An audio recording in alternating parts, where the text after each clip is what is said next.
Hello everyone, very very good morning. Let us start with another lecture on costing. हमारे last lecture में we have started with the techniques of costing. याद रखिएगा, techniques of costing and methods of costing different है। ठीक है, कई बार techniques के साथ साथ मेथड्स को भी लगाना पड़ता है, बराबर है। सो टेक्निक क्या है? देखो, मेथड ऑफ कॉस्टिंग आपको बेसिक चीजें जो करनी ही पड़ेगी, और टेक्निक यानी हमारे कॉस्टिंग करने का नेचर क्या है, पैटर्न क्या है। ठीक है, क्या हम लोग एक अकेले फॉलो कर रहे हैं या हमारी पूरी इंडस्ट्री फॉलो कर रही है? याद रखिए, पूरी इंडस्ट्री हो सकता है मिलकर कॉन्ट्रैक्ट कॉस्टिंग करे। So understand, in this case contract costing will become a uniform costing like that. तो मेथड और टेक्निक आपको दोनों साथ में लगाना पड़ता है ना।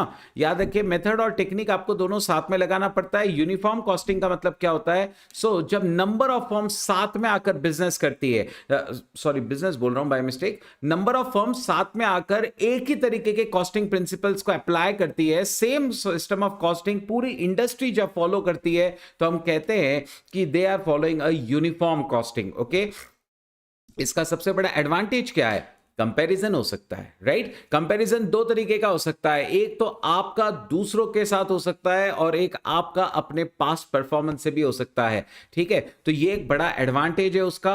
और इसके बाद एक और एडवांटेज ये है, क्योंकि पूरी इंडस्ट्री एक ही तरीके की पॉलिसीज फॉलो कर रही है, एक ही तरीके का कॉस्टिंग सिस्टम फॉलो कर रही है, तो ऑब्वियस सी बात है हमारे को जो डेटा उसमें से निकल कर आएगा वो पूरे इंडस्ट्री का होगा, और हम एज ए इंडस्ट्री गवर्नमेंट के साथ निगोशिएट कर सकते हैं कि हमारे लिए क्या पैकेज होना चाहिए, किस तरीके का हमें टैक्स रिलीफ मिलना चाहिए। ये सब चीजें हम लोग उनके साथ डिस्कस कर सकते हैं। ठीक है, next is marginal costing. marginal costing, you this is one of the most important topics. Okay, what is marginal costing? तो इसमें आपको फिक्स्ड और वेरिएबल में बांटना होगा। याद रखिए, एट योर इंटरमीडिएट लेवल ये इतना आपके लिए इंपॉर्टेंट नहीं है, लेकिन जब आप फाइनल में आओगे तो आपको समझेगा कि ये सबसे ज्यादा इंपॉर्टेंट टॉपिक है। इवन एब्सॉर्प्शन कॉस्टिंग से भी ये ज्यादा इंपॉर्टेंट है। मार्जिनल कॉस्टिंग इज बेसिकली जहां पर आप खर्चों को फिक्स कॉस्ट और वेरिएबल कॉस्ट में स्प्लिट करते हो। याद रखिएगा, जैसे जैसे आपका प्रोडक्शन बढ़ेगा वेरिएबल कॉस्ट तो बढ़ता जाएगा, फिक्स कॉस्ट चेंज नहीं होगा। So that is marginal costing. Okay, that is marginal costing. Next, तो हम लोग सारे प्रोडक्ट्स की मार्जिनल कॉस्ट उसमें निकालते रहते हैं, इन शॉर्ट वेरिएबल कॉस्ट निकालते रहते हैं। Standard costing and variance analysis. Now what is this standard costing and variance analysis? तो इसमें आप क्या करते हो, अपने ऑर्गेनाइजेशन, अपने फैक्ट्री का एक एक्सटेंसिव आप चेक करा के, रिव्यू करा के एक स्टैंडर्ड कॉस्ट सेट करते हो। हर एक प्रोसेस के लिए, हर एक यूनिट के लिए आप उसका एक स्टैंडर्ड कॉस्ट निकालोगे। हर प्रोसेस के लिए, हर एक यू कैन से ऑपरेशन के लिए, हर एक्टिविटी के लिए आप एक स्टैंडर्ड कॉस्ट जो है वो सेट करेंगे, और फिर आपका जो एक्चुअल खर्चा होते रहता है आप उसके साथ उसे मैच करते रहते हैं। ठीक है, और इससे मैच करके फायदा ये होगा हमें कि कुछ भी अगर कोई गलती कर रहा है, कुछ ज्यादा खर्चा हो रहा है, तो इमीडिएट हाईलाइट हो जाएगा और मैनेजमेंट उस पर इमीडिएट करेक्टिव एक्शंस जो है वो ले सकती है। लेकिन स्टैंडर्ड कॉस्ट सेट करने के पहले आपको ये ध्यान में रखना होगा कि यहाँ पर गुड्स जो है वो मोर और लेस रिपीटेटिव नेचर के होंगे, स्पेशलाइज तरीके के गुड्स, स्टैंडर्डाइज तरीके के गुड्स होंगे, सेम ही गुड्स जैसे आपको हर बार बनाना पड़ता होगा। ठीक है, तो ये रिपीटेटिव नेचर के होते हैं। नेक्स्ट, इसके अलावा हिस्टोरिकल कॉस्टिंग, पास्ट कॉस्ट को देखते हुए अकाउंटिंग करना, कॉस्टिंग करना। लेकिन याद रखिएगा, इसका कोई ज़्यादा प्रैक्टिकल रेलेवेंस नहीं है, तो मैं इस पर ज़्यादा बात नहीं करता। एब्सॉर्प्शन कॉस्टिंग, एब्सॉर्प्शन कॉस्टिंग का मतलब ये होता है कि सारे खर्चों को एब्सॉर्ब कर देना, चाहे वो फिक्स कॉस्ट हो, चाहे वो वेरिएबल कॉस्ट हो। ठीक है, वो सारे खर्चे प्रोडक्ट्स के ऊपर चार्ज कर देना, उसे कहते हैं एब्सॉर्प्शन कॉस्टिंग, राइट। इसे क्या कहते हैं? इसे कहते हैं एब्सॉर्प्शन कॉस्टिंग। ठीक है, अब मैं आपको एक छोटा सा है ना डिस्टिंक्शन समझा देता हूं यहां पर कि एब्सॉर्प्शन कॉस्टिंग और मार्जिनल कॉस्टिंग में क्या डिफरेंस है। जैसे फॉर एग्जांपल, मान लीजिए मेरा डायरेक्ट मटेरियल लगता है बेटा 10,000 रुपए का। ठीक है, 10,000 रुपए का रेंट का मेरा खर्चा जो है, फैक्ट्री का रेंट, जो फैक्ट्री मैंने ऑलरेडी ले रखी है उसका खर्चा है लेट्स से 5,000 रुपये। तो मेरा टोटल खर्चा हो गया 15,000 रुपये, और अज्यूम करते हैं कि मैं 100 यूनिट्स प्रोड्यूस कर पा रहा हूँ, 100 यूनिट्स प्रोड्यूस कर रहा हूँ। ठीक है, 100 यूनिट्स प्रोड्यूस करूँगा तो मेरा कॉस्ट कितना हो जाएगा? मेरा कॉस्ट हो जाएगा ऑब्वियसली 150 पर यूनिट, राइट। और अगर आपके पास एक ऑर्डर आया कि भाई हमें ये गुड्स जो है वो आप 120 रुपीज़ पे दे दीजिए, तो क्या आप उसको एक्सेप्ट करेंगे या नहीं करेंगे? आपके पास ऑर्डर आया है कि आप क्या करिए, ये अलोकेटेड है, ओके, क्योंकि फैक्ट्री का रेंट सिर्फ एक इसके लिए नहीं होता है, ठीक है, हम लोगों ने अंदाजे से इसका अलोकेशन किया हुआ है। तो हमारा खर्चा कितना आ रहा है, 5,000 का फैक्ट्री रेंट, 10,000 का मटेरियल, 15,000 का खर्चा, 100 यूनिट, तो 150 रुपये पर यूनिट का खर्चा बैठता है। ठीक है, हमारे पास एक ऑर्डर आया कि आप ये गुड सप्लाई करिए एट 120 पर यूनिट, आप ये ऑर्डर एक्सेप्ट करेंगे या नहीं करेंगे? यस और नो?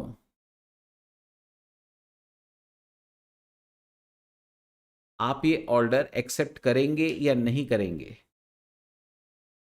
सुमित कह रहे हैं यस। बेटा सुमित, कैसे यस कैसे आएगा आपका जवाब?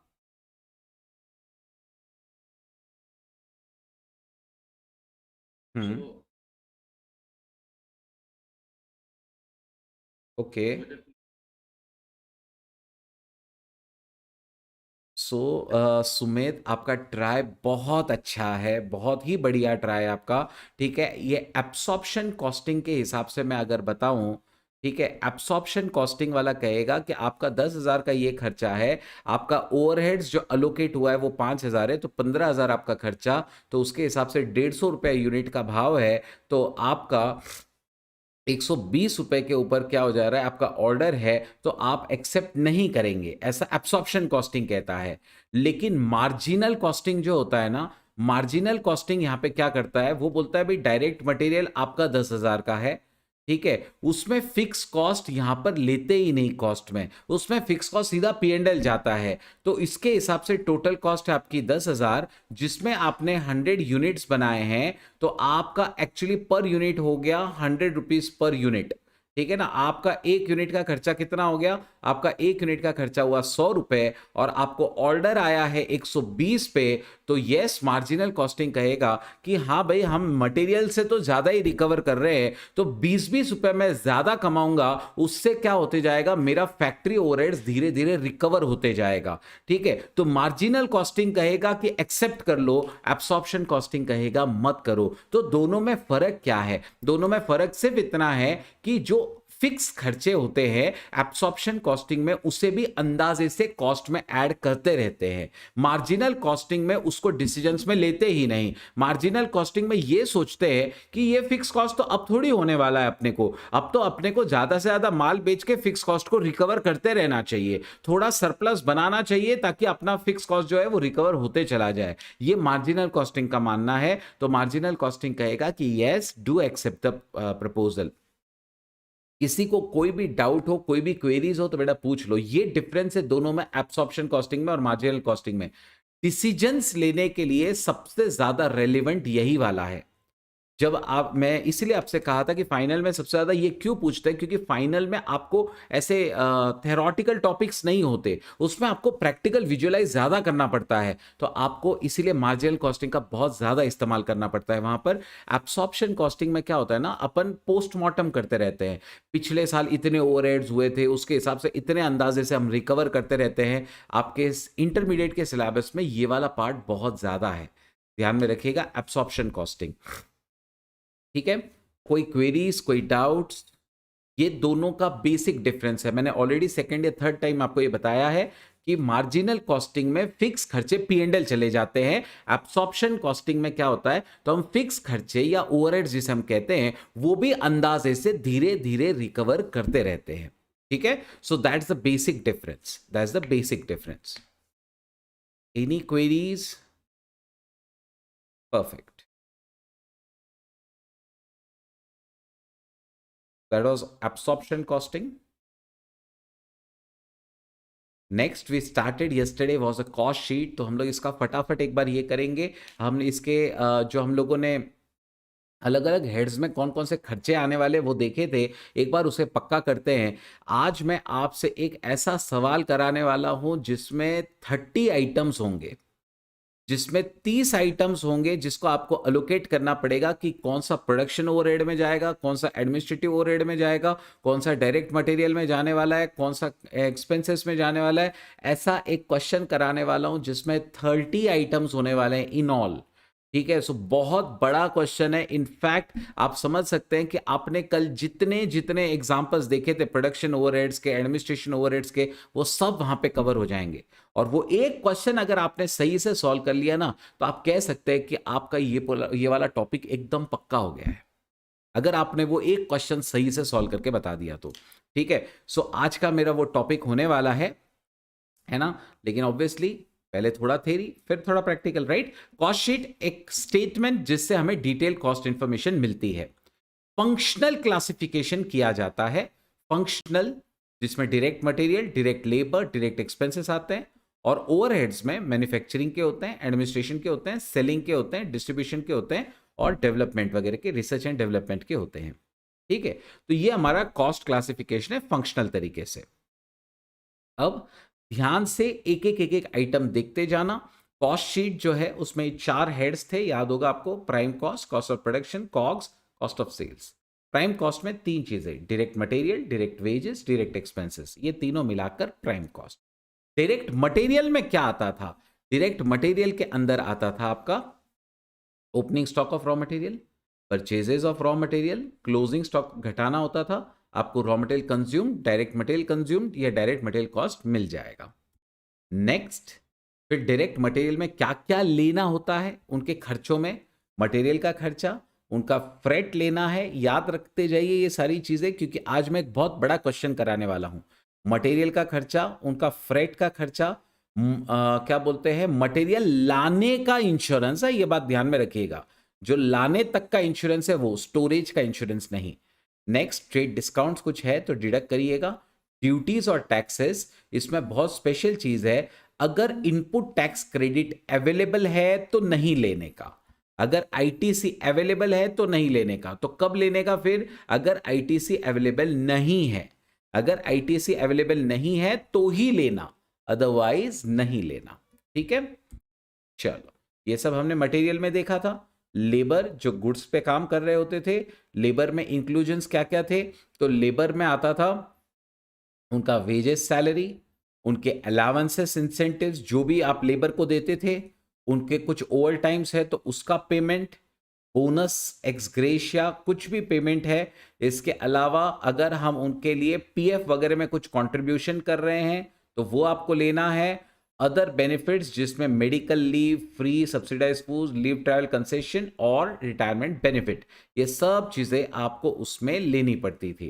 ठीक है, नेक्स्ट, डायरेक्ट एक्सपेंसेस जो 1 to 1 ट्रेसेबल होते थे, बराबर है, प्रोडक्ट्स के साथ। इसमें क्या क्या लेना, याद रखिएगा। डायरेक्ट एक्सपेंसेस और ओवरहेड्स में बहुत ज्यादा डिफरेंस नहीं होता, तो कई बार कंफ्यूजन क्रिएट हो जाता है। सबसे पहले यूटिलिटीज, कल याद है आपको एक एग्जाम्पल हमने किया था, उसमें यूटिलिटीज वाला वर्ड आया हुआ था, बराबर है। यूटिलिटीज जैसे पावर, फ्यूल, स्टीम वगैरह, ये सब डायरेक्ट एक्सपेंसेस में आने वाला था।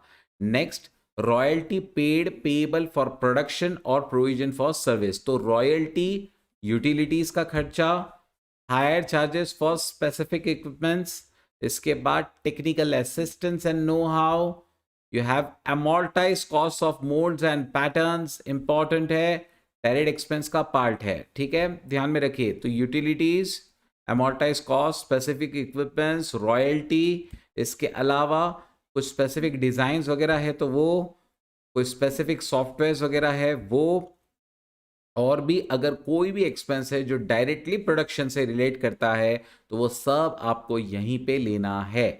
ठीक है, वो सब आपको यहीं पे लेना है। नेक्स्ट, इसके बाद हम लोगों ने डायरेक्ट एक्सपेंस के बाद में क्या देखा था? तो डायरेक्ट एक्सपेंस के बाद में हम लोगों ने कॉस्ट ऑफ प्रोडक्शन से शुरुआत की थी। कॉस्ट ऑफ प्रोडक्शन, याद करो, cost of production prime cost से शुरू करते थे, फैक्ट्री ओवरहेड ऐड करके ग्रॉस वर्क्स पे पहुंचते थे, ओपनिंग क्लोजिंग डब्ल्यूआईपी एडजस्ट करते थे, फैक्ट्री कॉस्ट पर पहुंचते थे, बराबर है। तो प्राइम कॉस्ट, फैक्ट्री ओवरहेड, उसके बाद ग्रॉस वर्क्स कॉस्ट जिसमें ओपनिंग क्लोजिंग डब्ल्यूआईपी ऐड किया तो आपको फैक्ट्री कॉस्ट, वर्क्स कॉस्ट मिलेगा। 5 चीजें, quality control, research development, administrative, production वाला, याद रखना एडमिनिस्ट्रेटिव प्रोडक्शन वाला, इस बार बहुत मजा आने वाला है। अब जो क्वेश्चन मैं कराने वाला हूं ना, इसके बाद उसमें बहुत मजा आएगा आपको। उसमें सारे आइटम्स है, उसमें पांचों आइटम्स आपको मिलेगा।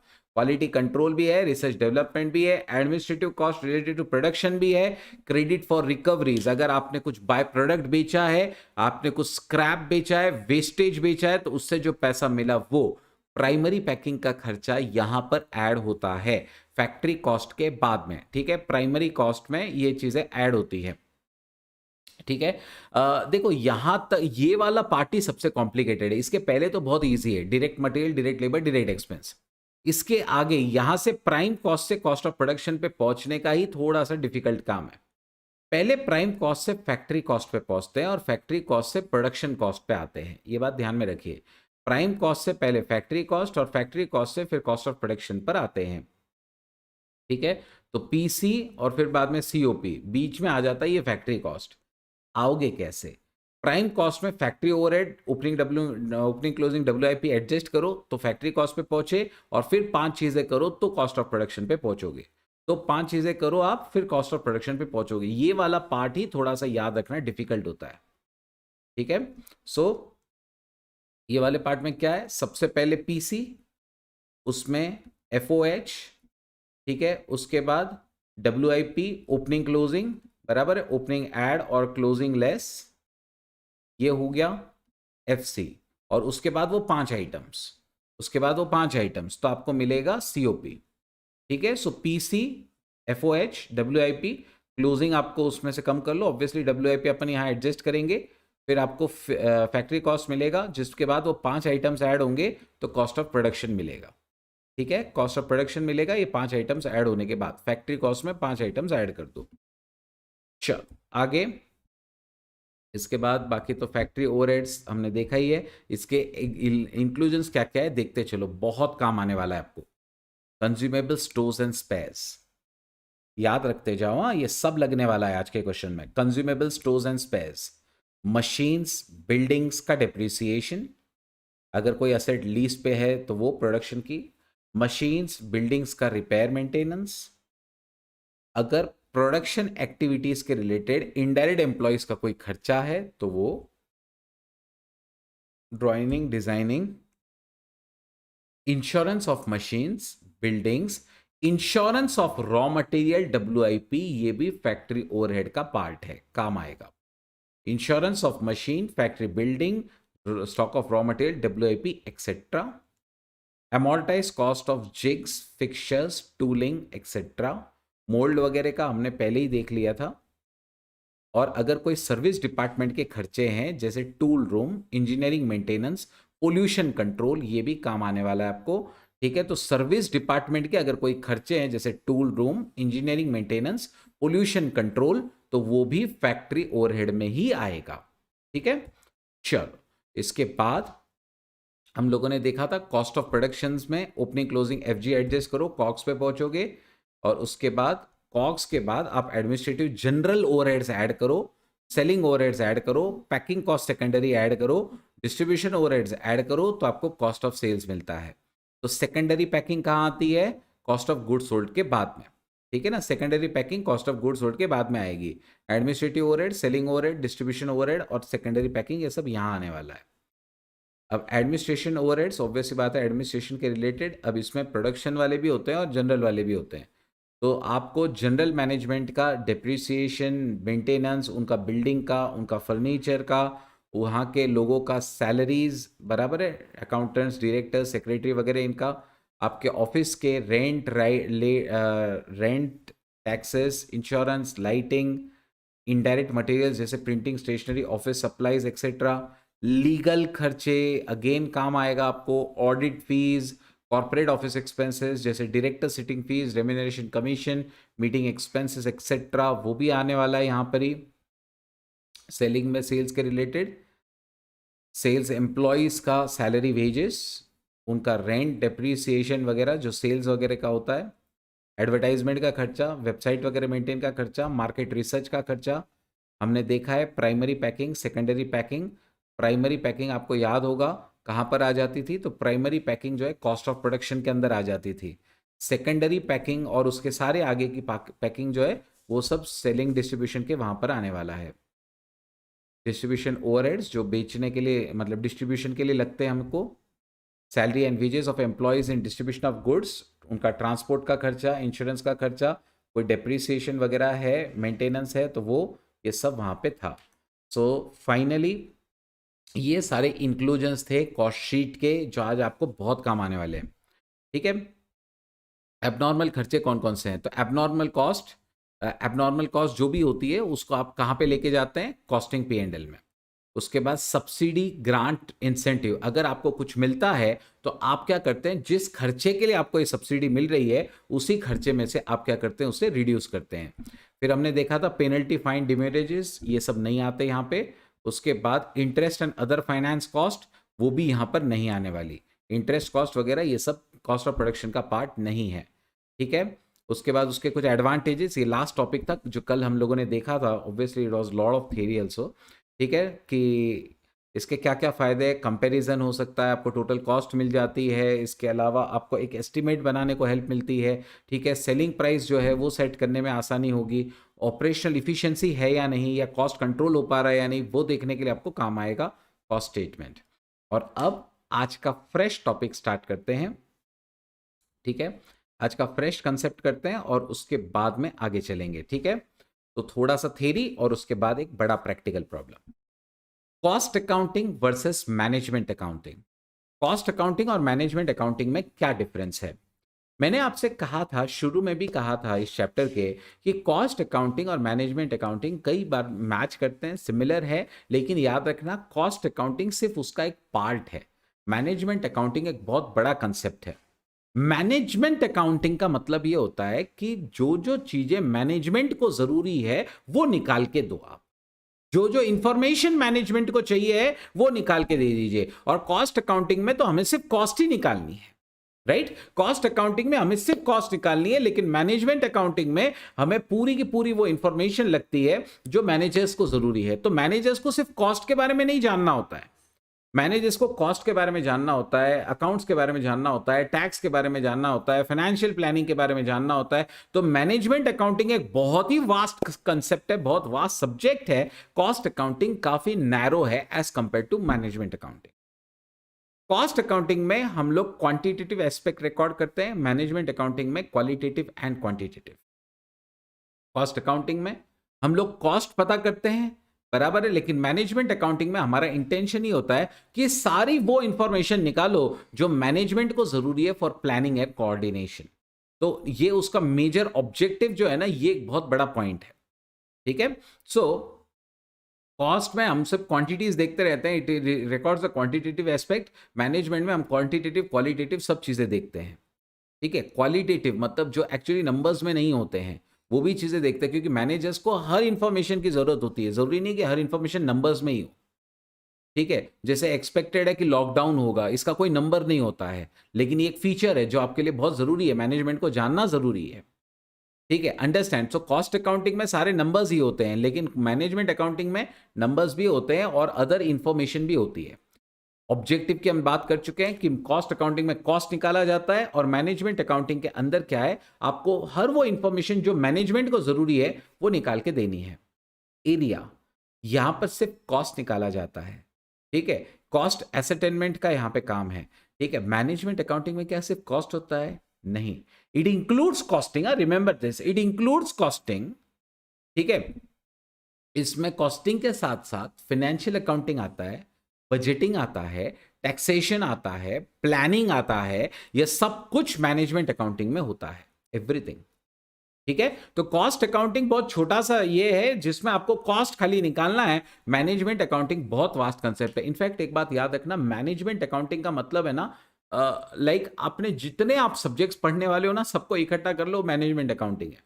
आप अकाउंटिंग सीखते हो, आप टैक्सेशन सीखते हो, आप फाइनेंशियल मैनेजमेंट सीखते हो, आप कॉस्टिंग के अंदर बजटिंग सीखते हो, ये सबको मिला लोगे ना अगर, तो वो मैनेजमेंट अकाउंटिंग होगा। तो मैनेज करना is an art, remember this, manage करना is it is very wide, it requires a lot of information, a lot of skills as well. next 3 points क्या है? so पहले 3 पॉइंट हमने देखे कि मैनेजमेंट मतलब एक तो उनका नेचर क्या था, दूसरा हमने उनके ऑब्जेक्टिव्स को स्टडी किया, और तीसरा हमने स्टडी किया कि उनका स्कोप क्या क्या है। अब देखते हैं कि कौन कौन सा डेटा इसमें आता है। कॉस्ट अकाउंटिंग में वो पास्ट और प्रेजेंट की बात करता है, मैनेजमेंट अकाउंटिंग में फ्यूचर भी देखा जाता है। डेवलपमेंट की अगर हम बात करें तो डेवलपमेंट में industrial its development is related to industrial revolution, लेकिन इसका मैनेजमेंट अकाउंटिंग जो है वो मॉडर्न बिजनेस वर्ल्ड से रिलेटेड है। समझने की कोशिश करो, जब इंडस्ट्रीज डेवलप होनी स्टार्ट हुई उस टाइम के ऊपर, उस टाइम पर कॉस्ट अकाउंटिंग को एक्चुअली सिग्निफिकेंस मिला। जब तक इंडस्ट्रीज ही इतनी नहीं थी तो कॉस्ट अकाउंटिंग को इतना ज्यादा फॉलो नहीं होता था। तो कॉस्ट अकाउंटिंग का ज्यादा यूज कब होने लगा? जब इंडस्ट्रियल रेवोल्यूशंस हुए। और मैनेजमेंट अकाउंटिंग तो आज की जरूरत है हमारी। आज चीजें इतनी डायनामिक हो गई है तो इसीलिए हमें क्या करना पड़ता है, ऑब्वियस सी बात है, मॉडर्न बिजनेस वर्ल्ड की नेसेसिटी के कारण जो है मैनेजमेंट अकाउंटिंग जनरेट हो रहा है। Rules and regulations cost accounting में ऑब्वियस बात है कुछ प्रोसीजर्स बनाई हैं कि आपको ये मटेरियल में लेना है, ये ओवरहेड्स में लेना है, ये कहाँ पे लेना है, वेरिएंसेस कैसे करने हैं। तो ये कुछ सर्टेन प्रोसीजर्स प्रिंसिपल्स फॉलो करके बनाया जाता है। कॉस्ट अकाउंटिंग के भी स्टैंडर्ड्स होते हैं, ये बात ध्यान रखिए। कॉस्ट अकाउंटिंग के भी स्टैंडर्ड्स होते हैं जैसे नॉर्मल अकाउंटिंग के होते हैं। मैनेजमेंट अकाउंटिंग का कोई स्पेसिफिक सेट ऑफ रूल्स नहीं है, क्योंकि हर मैनेजमेंट अलग है, हर कंट्री अलग है, हर बिजनेस अलग है। तो मैनेजमेंट अकाउंटिंग के कोई स्पेसिफिक रूल्स नहीं है, रेगुलेशंस नहीं है। ठीक है, कोई डाउट बेटा आपको ये 6 पॉइंट्स में? Any queries? come on, keep interacting. Yes, any queries? Okay.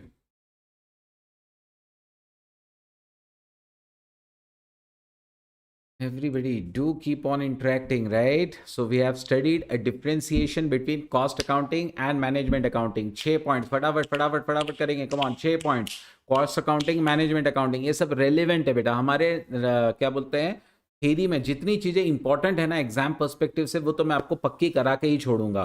ठीक है, जैसे वो सबसे पहला टॉपिक था ना ऑब्जेक्टिव्स ऑफ कॉस्ट अकाउंटिंग, वो हमने बहुत पक्का किया था, बराबर है। उसके बाद ये डिस्टिंक्शन जो हम करते हैं ना कॉस्ट और मैनेजमेंट और कॉस्ट और फाइनेंशियल अकाउंटिंग, ये आपको एकदम पक्के रखने हैं। ठीक है, ये आपको एकदम पक्के रखने हैं क्योंकि इसका ये सबसे ज्यादा पूछे जाते हैं एग्जाम्स में। तो cost accounting, management accounting, 6 points. आप थोड़ी देर के लिए इसको छोड़ दो। नेचर क्या है? नेचर क्वांटिटेटिव, क्वांटिटेटिव और मैनेजमेंट में quantitative as well as qualitative. Objective cost निकालो और मैनेजमेंट अकाउंटिंग में मैनेजर्स को लगने वाली इंफॉर्मेशन निकालो। एरिया कॉस्ट निकालना है सिर्फ, इसका स्कोप तो बहुत बड़ा है, बराबर है, इसमें सब आने वाला है। उसके बाद हमने डेटा देखा, इसमें आपको पास देखना है, प्रेजेंट देखना है, बराबर है, इसमें पास देखना है, प्रेजेंट देखना है, इसमें प्रोजेक्शंस करने हैं। डेवलपमेंट, ये इंडस्ट्रियल रेवोल्यूशन के समय जनरेट हुआ, ये मॉडर्न बिजनेस की नेसेसिटी हो गई। रूल्स, इसके रूल्स हैं, इसके रूल्स नहीं है, सिंपल। ठीक है, रूल्स की बात कर रहे हैं, इसके रूल्स हैं, इसके रूल्स नहीं है। ठीक है, चलो एक काम करते हैं, आप मेरे को बोलते जाओ कॉस्ट मैनेजमेंट। आप सिर्फ मुझे ये बताओ कि डिस्टिंक्शन वाले 6 पॉइंट्स कौन कौन से हैं। आपको पॉइंट्स नहीं बताना है, आपको सिर्फ डिस्टिंक्शन में कौन कौन से 6 पॉइंट्स हैं वो बताते जाना है एक एक करके। Come on, let's start. Cost और मैनेजमेंट अकाउंटिंग में दोनों में क्या फर्क है? एरिया याद करो, पॉइंट्स कौन कौन से थे। कम ऑन, थोड़ा सा स्ट्रेस डालो। सबसे पहले मेरे पास एक जवाब आया है कि उनका नेचर क्या है। ओके, नेचर उनका बेसिक्स क्या है? ऑब्वियस बात है, इसका नेचर ये था कि इसमें कॉस्ट निकालनी है आपको, इसमें क्वांटिटेटिव आपको लेना है और इसमें quantitative as well as qualitative. उसके बाद मेरे पास एक जवाब आया है, ठीक है, नेचर हुआ एरिया। ओके, एरिया ऑब्वियस बात है, ये सिर्फ कॉस्ट है और ये बहुत बड़ा है, इसमें एफएम भी आता है, अकाउंट भी आता है, टैक्स भी आता है, एक्सेट्रा। जय ने मुझे कहा है रूल्स क्या होंगे, इसमें रूल्स होते हैं, इसमें रूल्स नहीं होते हैं। ओके, राहुल कह रहे हैं ऑब्जेक्टिव्स, फैंटास्टिक। सो ऑब्जेक्टिव्स बिल्कुल सही, इसका ऑब्जेक्टिव्स है कॉस्ट निकालना, इसका ऑब्जेक्टिव है मैनेजर्स को लगने वाली इंफॉर्मेशन निकालना। अभी भी 2 पॉइंट बाकी है। सो मैं recording of data, okay, recording of data, इसमें आप क्या करते हैं? ओके, राहुल वो हो गया बेटा, स्कोप तो हो गया, स्कोप इसमें यहाँ पे आ गया। ठीक है, रिकॉर्डिंग ऑफ डेटा, तो इसको रखने का क्या बोलते हैं, कुछ ये रूल्स वगैरह में यहाँ पे आ गया ना, रूल्स वगैरह में यहाँ पे आ गया वो, ठीक है। एक है रिकॉर्डिंग ऑफ डेटा, आपको इसमें डेटा जो है वो रिकॉर्ड करना है, बराबर है, और इसमें क्या करना है फिर, what is the difference, recording of data क्या आता है बेटा रिकॉर्डिंग ऑफ डेटा में?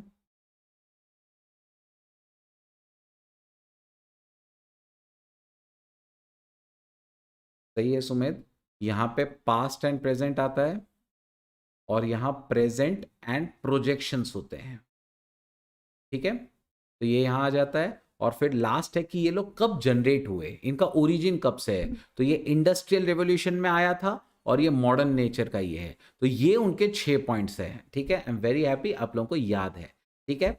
चलो last theory topic before we start a big practical question, last theory topic before we start a big practical question, that is financial accounting versus cost accounting. okay, same जैसे अपन ने पहले किया बिल्कुल वैसा ही है। तो चलो देर किस बात की है, सबसे पहले उनका ऑब्जेक्टिव स्टडी करते हैं। उनका ऑब्जेक्टिव क्या है, ऑब्वियस बात है, फाइनेंशियल अकाउंटिंग बोले तो अकाउंट्स, जब अकाउंट सीख रहे हैं ना बेटा, जब अकाउंट सीख रहे हो उसकी बात करते हैं, ठीक है। दोनों भी स्ट्रीम्स के अपने अपने फायदे हैं, अपने अपने नुकसान है, याद रखना दोनों के अपना अपना रेलेवेंस है। अकाउंटिंग जो आप लोग सीख रहे हैं उसमें आपको फाइनेंशियल परफॉर्मेंस के बारे में पता चलता है, बराबर ना, फाइनेंशियल परफॉर्मेंस के बारे में पता चलता है। कॉस्ट अकाउंटिंग में कॉस्ट के बारे में पता चलता है, बराबर है। ऑब्जेक्टिव क्या है इसमें, इंफॉर्मेशन देना फाइनेंशियल परफॉर्मेंस की, इसमें कॉस्ट निकाल के देना, कॉस्ट कंट्रोल के लिए, डिसीजंस लेने के लिए, ठीक है। नेचर, इसमें आपको रिकॉर्ड करना है, क्या बोलते हैं, प्रेजेंट करना है और इंटरप्रीट करना है ट्रांजैक्शंस को जो मॉनेटरी टर्म्स में होते हैं। ये अकाउंट्स में होता है, राइट। आपको रिकॉर्ड करना पड़ता है, प्रेजेंट करना पड़ता है, इंटरप्रीट करना होता है ट्रांजैक्शंस को मॉनेटरी टर्म्स में। अकाउंट्स में क्या करते हो, सॉरी कॉस्ट में क्या करते हो, तो कॉस्ट में आप, कॉस्ट में भी रिकॉर्ड करना पड़ता है, इसमें भी एंट्रीज होती हैं, बराबर है। सिर्फ इसमें आपको कॉस्ट के नजर से जो चीजें रेलिवेंट है ना वही आपको करनी होती है, सारे ट्रांजैक्शंस नहीं आते, याद रखिएगा। जैसे कंपनी डिविडेंड बांटती है तो उसका और गुड्स की कॉस्ट का कोई संबंध नहीं है, वो यहां नहीं आता। तो इट क्लासिफाइज कॉस्ट रिकॉर्ड्स, ठीक है। कॉस्ट रिकॉर्ड्स, यहां पूरा रिकॉर्ड्स बोला है, यहां पे कॉस्ट रिकॉर्ड्स बोला है, बस उतना डिफरेंस है, ठीक है। यहां पर फाइनेंशियल ट्रांजैक्शंस लिए जाते हैं, यहां पे सिर्फ कॉस्टिंग के रिलेटेड ट्रांजैक्शंस जो है वो लिए जाते हैं। रिकॉर्डिंग ऑफ डेटा, इसमें हिस्टोरिकल डेटा होता है। इस कॉस्ट अकाउंटिंग में हिस्टोरिकल और प्री डिटरमाइंड कॉस्ट दोनों हो सकता है। अब आप बोलेंगे सर हम जब कॉस्टिंग में भी एंट्रीज पास करते होंगे तो जितना खर्चा हुआ उतना ही तो रिकॉर्ड करते होंगे, तो हिस्टोरिकली होना चाहिए, प्री डिटरमाइंड कैसे हो सकता है? बेटा जब आप कॉस्टिंग में एंट्रीज पास करते हो ना, तो एंट्री पास करने के 2 तरीके होते हैं। एक, जितना खर्चा हुआ उतना रिकॉर्ड करो, और दूसरा जो स्टैंडर्ड कॉस्ट है उतना रिकॉर्ड करो, जो आपने पहले ही प्री डिटरमाइन करके रखा है उतना रिकॉर्ड करो, और तुरंत उसका और एक्चुअल का जो वेरिएंस आया है उसका एनालिसिस कर डालो, उसको एक वेरिएंस अकाउंट में डाल दो, ठीक है। तो मतलब बोलने का यह है कि यहां पर आप हिस्टोरिकल कॉस्ट से भी अकाउंटिंग कर सकते हैं या स्टैंडर्ड कॉस्ट यूज करके भी अकाउंटिंग कर सकते हैं और वेरिएंस को तुरंत आइडेंटिफाई करो। तो ऐसे 2 तरीके होते हैं इसके, और ये हम लोग ज्यादा डिटेल में स्टैंडर्ड कॉस्टिंग में सीखने वाले हैं, ठीक है। नेक्स्ट, फाइनेंशियल स्टेटमेंट्स जनरली 1 साल के होते हैं। कॉस्टिंग का तो जब चाहिए आप बना लो, ठीक है ना, कॉस्टिंग का तो आपको जब चाहिए तब आप बना लीजिए उसका statement. Next, users of information, users of financial accounting and statements. Users obvious सी बात है, इसके यूजर्स कौन कौन है, इसमें शेयर होल्डर देखते हैं हमारे स्टेटमेंट, क्रेडिटर्स देखते हैं, फाइनेंशियल एनालिसिस देखते हैं, गवर्नमेंट देखती है, लेकिन कॉस्ट अकाउंटिंग ज्यादातर इंटरनल मैनेजमेंट के लिए ही होता है, ठीक है। क्या कुछ स्टैट्यूटरी रेगुलेशंस भी है? तुम लोगों ने एक इसके बारे में सुना है, कोर्स होता है वो CMA, cost and management accountant, सुना है आप लोगों ने?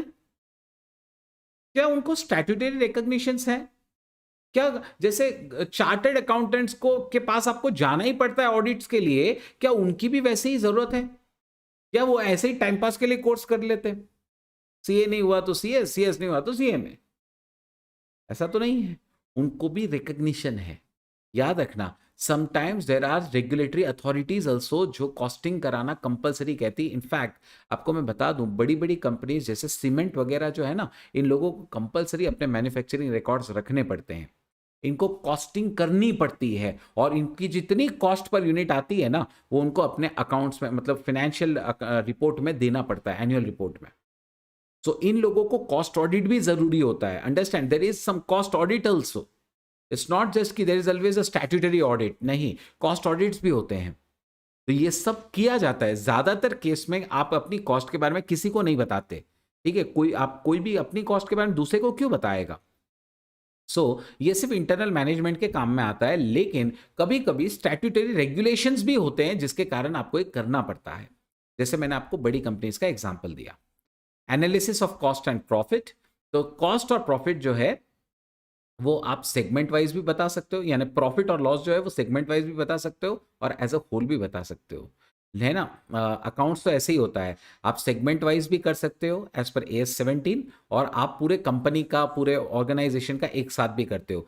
आज तक आपने जो सीखा है, जिसने AS 17 अभी तक नहीं सीखा है या डिपार्टमेंटल ब्रांच वांच नहीं सीखा है, उसने हमेशा पूरे ऑर्गेनाइजेशन का एक साथ ही ट्रेडिंग P&L बनाया है, ठीक है। और क्या बोलते हैं, कॉस्ट ऑब्जेक्ट के हिसाब से हम लोग अकाउंटिंग करते हैं कॉस्ट के लिए। तो हम लोग पर प्रोडक्ट निकाल सकते हैं, पर प्रोसेस निकाल सकते हैं, पर जॉब, पर ऑपरेशन, पर कॉन्ट्रैक्ट। तो इसका स्कोप देखो आप कितना वाइड है, इसमें कितनी फ्लेक्सिबिलिटी हमें मिलती है। हम लोग पर प्रोडक्ट निकाल सकते हैं, पर प्रोसेस निकाल सकते हैं, पर जॉब निकाल सकते हैं, पर ऑपरेशन निकाल सकते हैं। तो कॉस्ट अकाउंटिंग इस तरीके से डिफर करता है। प्रेजेंटेशन के लिए तो फाइनेंशियल अकाउंटिंग में पूरे फॉर्मेट्स होते हैं, पूरे स्पेसिफिक फॉर्मेट्स होते हैं, बराबर है। जैसे आपका आपने देखा होगा कंपनीज एक्ट के अंदर आपको शेड्यूल 3 में कंपनीज का पूरा एक फॉर्मेट दिया हुआ है, उसी के हिसाब से आपको बनाना पड़ता है। अकाउंटिंग स्टैंडर्ड्स बनाए गए, उसी को फॉलो करके ये सब बनाया जाता है। और कॉस्ट अकाउंटिंग के लिए कोई ऐसा सेट फॉर्मेट नहीं है, आपको जैसा चाहिए आप वैसा कॉस्ट शीट बना सकते हो। याद रखिएगा, इसका कोई सेट फॉर्मेट नहीं होता है, ठीक है। स्टैंडर्ड्स हैं, मैं मानता हूं स्टैंडर्ड्स हैं इसमें भी, लेकिन कोई स्ट्रेट फॉर्मेट नहीं है उनका, ये बात ध्यान में रखिए। इसके 7 पॉइंट्स फटाफट वापस एक बार रिकैप करते हैं। पहले उनका ऑब्जेक्टिव था कि ये आपको देता है फाइनेंशियल इंफॉर्मेशन, बराबर है, ये कॉस्ट के बारे में इंफॉर्मेशन देता है। इसमें मॉनेटरी ट्रांजैक्शंस आ जाते हैं, फाइनेंशियल ट्रांजैक्शंस, इसमें कॉस्ट ट्रैक के ट्रांजैक्शन आते हैं। इसमें हिस्टोरिकल कॉस्ट होता है सिर्फ, और इसमें हिस्टोरिकल और प्री डिटरमाइंड कॉस्ट दोनों हो सकता है। ये जनरली 1 साल के लिए होते हैं, इसका पीरियड फिक्स नहीं होता, वो आपको जब चाहिए जब मिल जाता है। तो ये तो ईजी है, recording of data, time period, ये बहुत ईजी है। डेटा हिस्टोरिकल और ये टाइम पीरियड 1 साल से कम ज़्यादा भी चलता है। नेचर और ऑब्जेक्टिव वाले पॉइंट्स थोड़ा आप भूल जाओगे, ठीक है, तो इसको थोड़ा सा पक्का कर लेना। ऑब्जेक्टिव क्या है, तो आपको फाइनेंशियल इंफॉर्मेशन देना, कॉस्ट इंफॉर्मेशन देना, ठीक है। नेचर क्या है, पास्ट रिकॉर्ड्स, प्रेजेंट रिकॉर्ड्स, और यहाँ पे फाइनेंशियल ट्रांजैक्शंस, यहाँ पे कॉस्ट के सारे रिकॉर्ड्स आ जाएंगे। नेक्स्ट, यूजर्स कौन कौन है, तो इसके यूजर्स तो हम जानते ही हैं, आपने ये सीए फाउंडेशन में भी देखा था, share holders, creators, financial analyst, government agencies वगैरह। और कॉस्ट अकाउंटिंग ज्यादातर इंटरनल ही होता है, अनलेस एंड अनटिल कुछ स्टैट्यूटरी रिक्वायरमेंट्स हो। एनालिसिस, इसमें आपको कंपनी का एज अ होल हो सकता है या कोई सेगमेंट वाइज हो सकता है, और यहां पर आप हर ऑब्जेक्ट के लिए, हर प्रोडक्ट के लिए भी बना सकते हो। और प्रेजेंटेशन के लिए यहाँ पे एक सेट फॉर्मेट्स है, यहाँ फॉर्मेट्स नहीं है। चलो, financial accounting, cost accounting, what are the points of distinction, देखते हैं कितने आ रहे हैं। 7 पॉइंट्स है इन ऑल आपके, इसमें आप याद करने की कोशिश करो वो कौन कौन से थे।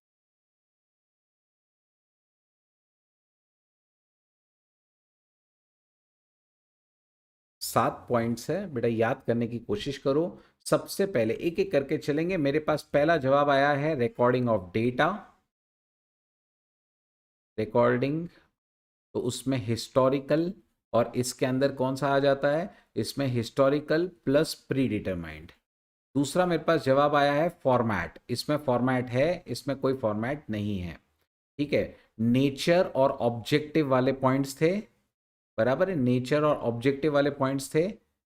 नेचर के अंदर क्या आता था, ऑब्जेक्टिव में क्या आता था, तो इसमें आपको फिनेंशियल इन्फो देना, इसमें कॉस्ट के बारे में पता करना, कॉस्ट इन्फो। इसके अंदर आपको फिनेंशियल ट्रांजैक्शंस लेने होते थे, इसमें कॉस्ट रिकॉर्ड्स लेने होते थे। उसके बाद यूजर्स का एक मेरे पास जवाब आया है, सही है। यूजर्स इसके कौन कौन से हैं? इसके तो गवर्नमेंट, फाइनेंशियल एजेंसीज, इसके शेयर होल्डर्स, इन्वेस्टर्स, क्रेडिटर्स, ये सब इसके देखते हैं, और ये सिर्फ इंटरनल मैनेजमेंट देखता है। ठीक है, 5 पॉइंट्स हो गए, 2 बाकी है। टाइम, टाइम पीरियड, ये 1 साल होता है, और ये कितना होता है? इसका कोई फिक्स्ड ये नहीं है, ये जनरली 1 साल का होता है, ये जनरली 1 साल के कम ज़्यादा भी हो सकता है। और लास्ट, ये पूरे कंपनी का या सेगमेंट का होता है, और ये जो है आप पर प्रोडक्ट भी बना सकते हो, पर प्रोसेस भी बना सकते हो, पर ऑपरेशन भी बना सकते हो। तो ये वो 7 पॉइंट्स थे। बढ़िया, तो मैक्सिमम आपको सब याद ही है। Okay, so finally we'll be starting with question number 37, which is a very big question. Remember, which is a very big question. Okay, it is going to take a lot of time today. And अगर ये कर डाला तो life झिंगा लाला। ठीक है, ये अगर कर डाला तो लाइफ सच में झिंगा लाला, कॉस्टिंग झिंगा लाला हो जाएगा आपका। ठीक है, ये कर लो तो आपका पूरा कॉस्ट शीट, पूरे बेसिक्स एकदम पक्के हो गए, इस बात की गारंटी है। ठीक है, तो आपको याद रखना है, जब आप रिविजन्स भी करने बैठोगे ना बाद में, ये एक क्वेश्चन है जो आपको एकदम पक्का कर लेना है, तो आपकी कॉस्ट शीट पूरी पक्की हो जाएगी। ठीक है, अर्नव इस्पात उद्योग लिमिटेड, उसके कुछ खर्चे किए गए। जो खर्चे कौन कौन से थे, पढ़ते चले जाओ। रॉ मटेरियल कंज्यूम्ड, तुरंत दिमाग में लेते चले जाओ कि ये कहां कहां आने वाला है। रॉ मटेरियल कंज्यूम, सोचो कॉस्ट शीट में कहां बैठेगा। GST paid for above purchases at 18% eligible for input tax credit. Fret inward. Wages paid to factory workers. यहाँ तक तो सब easy चालू है. Contribution made towards employees PF and ESIS. Easy है. Production bonus paid to factory workers. Royalty for production. Amount paid for fuel. ये सब easy है अभी तक तो. Amount paid for purchase of molds and patterns. Life is equivalent to 2 years production. Job charges, ये एक important है, यहां पे मजा आएगा आपको। Job charges paid to job workers, ये भी नया है। Stores and space consumed. Depreciation, अब देखो डेप्रीसिएशन किस किस के ऊपर है। फैक्ट्री बिल्डिंग, समझ जाना चाहिए कौन से ओवरहेड में जाना है। Office building, plant and machine, delivery vehicles, इन सब का डिप्रीसिएशन दिया है, सब अलग अलग जगह जाने वाले हैं। Salary paid to supervisors. उसके बाद repair and maintenance, plant and machine का अलग है, सेल्स ऑफिस के बिल्डिंग का रिपेयर अलग है, जो डायरेक्टर्स व्हीकल इस्तेमाल करते हैं उसका अलग है। ऑब्वियस बात है, फैक्ट्री ओवरहेड, ये सेल्स ओवरहेड, और ये आपका कहाँ चला जाएगा, ये आ जाएगा एडमिनिस्ट्रेशन ओवरहेड। तो मतलब सब अलग अलग जगह पे है। ठीक है, insurance premium paid, factory building का, मशीन्स का, रॉ मटेरियल्स और WIP का, expenses for quality controls, salary paid to quality control staff, research and development costs paid for improvement in the production process. ठीक है, next expenses paid for pollution control and engineering and maintenance. याद है, आज भी मैंने आपको revision जब कराया था, मैंने ये बात आपको हाईलाइट कराया था। expenses paid for administration of factory work, salary paid to functional managers, pollution control, finance and accounts, sales and marketing, तो उनके functional managers जो है उनकी salaries, salary paid to general manager, packing cost, primary packing necessary to maintain quality और redistribution of finished goods, so primary secondary दोनों हैं। wages of employees engaged in distribution of goods 24 हुए हैं, और ये है आखिरी के 6। fees paid to auditors, fees paid to legal advisors, fees paid to independent directors, performance bonus paid to sales staff, value of stock, opening, closing. ठीक है, तो ये सब आपको दिया है। और उसके अलावा आपको यहाँ पे एक इन्फो और है कि आपने स्क्रैप बेच के 86,000 लाया है। Scrap and wastage generated during the manufacturing process 86,000 rupees आपने जनरेट किया है। From the above data, you are required to prepare a statement of cost for Arnav Ispat Udyog Limited for year ended 31st March 21, showing prime cost, factory cost, cost of production, cost of goods sold, and cost of sales. In short, आपको बनानी है cost sheet. आपको बनानी है एक cost sheet. ठीक है, covering this 31 items. ठीक है, आपको ये एक cost sheet जो है वो बनानी है। ठीक है, so that is the question obviously it is going to have a lot of things. So आप मुझे बताओ इसको कैसे प्रोसीड करें हम लोग, इस क्वेश्चन को प्रोसीड कैसे करें, आप मुझे बताओ इसको कैसे प्रोसेस कैसे करें हम लोग। आप बोलोगे मैं वैसा करते चला जाऊंगा, थोड़ा सा दिमाग लगाओ। मैं आपको दो अप्रोचेस बोलता हूं, आप दो में से कोई एक चूज कर सकते हैं। या तो हम लोग पूरा कॉस्ट शीट का फॉर्मेट बना लें, बीच बीच में जगह जगह छोड़ दें, ठीक है, उस तरीके से करें। या हम लोग एक एक करके पहले सारे फैक्ट्री ओवरहेड, सारे एडमिनिस्ट्रेशन जनरल वाले, सारे एडमिनिस्ट्रेशन प्रोडक्शन वाले, सेलिंग वाले, डिस्ट्रीब्यूशन वाले, ये सब अलग अलग करके पहले इनका टोटल कर लो, फिर कॉस्ट शीट बनाओ, कॉस्ट शीट में इन्फो डालो और फाइनल कॉस्ट निकालो। ये दो में से कोई भी एक अप्रोच आप फॉलो कर सकते हैं, आपको जो चाहिए वो। मेरे पास एक जवाब आया है कि सर पहले क्लासिफाई करते हैं। बिल्कुल सही है, मुझे भी यही लगता है कि पहले आप एक बार तो क्लासिफाई कर लो। आपको अपने फॉर्मेट के हिसाब से पता होना चाहिए कि कौन सी चीज कहां जाती है, और उसके बाद में ही आप क्या करो, उसके बाद में ही कॉस्ट शीट बनाओ। ठीक है, उसके बाद में ही बेटा आप कॉस्ट शीट बनाना, उसके पहले आप मत बनाना। ठीक है, तो पहले क्लासिफाई करेंगे और क्लासिफाई कर लेने के बाद में ही इसको क्या करेंगे, इसको हम लोग सॉल्व करेंगे। लेकिन क्लासिफाई करने के बाद भी दो अप्रोच है, मैंने आपसे कहा क्लासिफाई करने के बाद भी दो अप्रोच है। तो मैं चाहता हूं कि हमारा टाइम थोड़ा कम लगे, तो फिर हमारे को दो अप्रोच है। या तो हम लोग कॉस्ट शीट के फॉर्मेट में ही सिर्फ लाइंस ऐड कर करके बीच में उनको लेते चले जाएं, या तो हम पहले ही उसका टोटल कर करके साइड में रख लें और फिर वो टोटल जो है वो सीधा सीधा कॉस्ट शीट में पंच करें। Which option do you think is the better option? आपको जो बेटर लगता है मैं वो करूंगा। आप बोलेंगे कि सर कॉस्ट शीट में ही हम लोग लाइंस ऐड कर लो, if this is the A option. और दूसरा ऑप्शन है कि उनके वर्किंग्स बना लीजिए। ठीक है, वर्किंग्स बना लेने के बाद में एक बार उनके इंडिविजुअल टोटल आ गए, एडमिनिस्ट्रेशन का, सेलिंग का, डिस्ट्रीब्यूशन का, इनके इंडिविजुअल टोटल्स कर लो और फिर वर्किंग्स करके फिर कॉस्ट शीट में पंच कर लो। कौन सा बेटर लगता है आप लोगों को?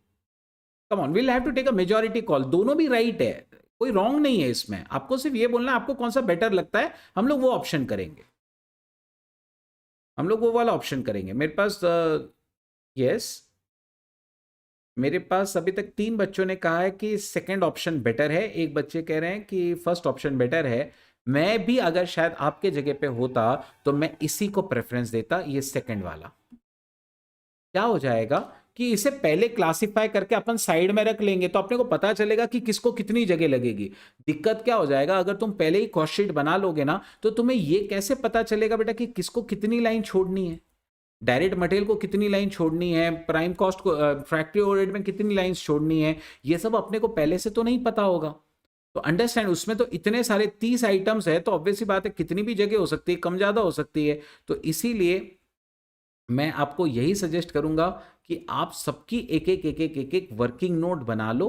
वर्किंग नोट बना के जो उनके आंसर्स आते हैं वो सीधा सीधा हम लोग बाद में उनके फॉर्मेट में पंच कर देंगे। समझ रहे हैं आप लोग? तो वर्किंग बना लो और वर्किंग बना लेने के बाद उनके जो भी इंडिविजुअल ये है वो हम लोग यहाँ पे पंच कर लेंगे। ठीक है, कोई डाउट्स, कोई queries?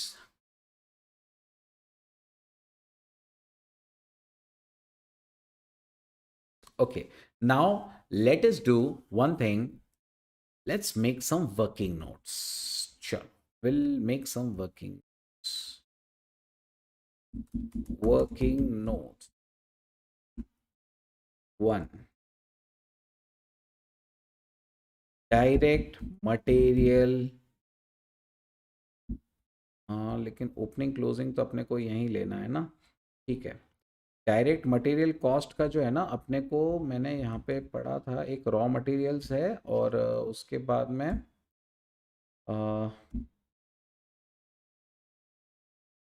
Yes, raw materials is there और जीएसटी वगैरह है, फ्रेट इनवर्ड है, इसके अलावा तो उसमें और कुछ आएगा नहीं। तो वो एक लाइन के लिए मैं नहीं बनाता यहाँ पे। ठीक है, डायरेक्ट मटेरियल की कॉस्ट में वो आ जाएगा। फैक्ट्री ओवरहेड्स ये पहले ले लीजिए आप। Factory overheads, make two columns, do one thing,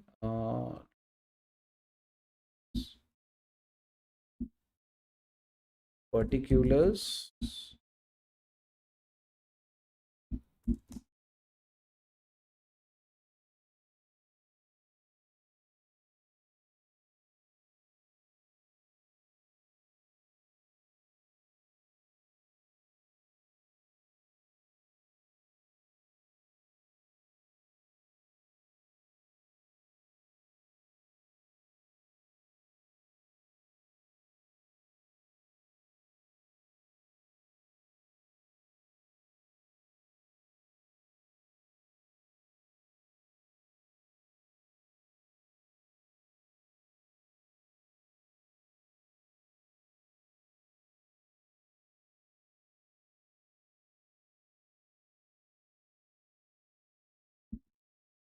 So first is factory overheads. वहाँ पे काफ़ी सारे डायरेक्ट एक्सपेंसेस भी देखे, डायरेक्ट लेबर भी देखा है। देखो यहाँ पे डायरेक्ट लेबर भी दिया हुआ है, डायरेक्ट काम करते हैं द नेम, डायरेक्ट लेबर से शुरुआत करो।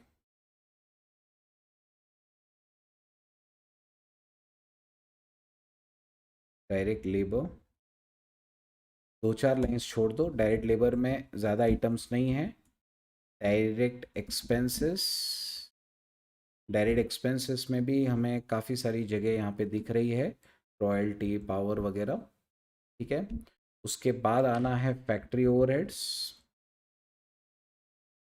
डायरेक्ट एक्सपेंसेस के लिए थोड़ी जगह अच्छी खासी रखना। फैक्ट्री ओवरहेड्स,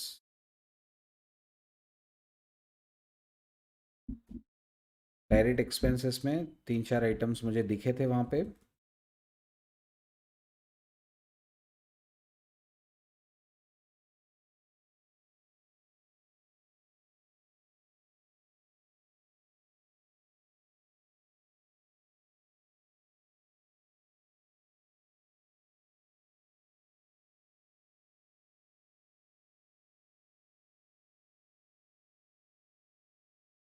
तो फैक्ट्री ओवरहेड्स में काफ़ी जगह हमें लगेगी, 8-10 लाइन तो मिनिमम छोड़ दो यहाँ पे फैक्ट्री ओवरहेड्स के लिए।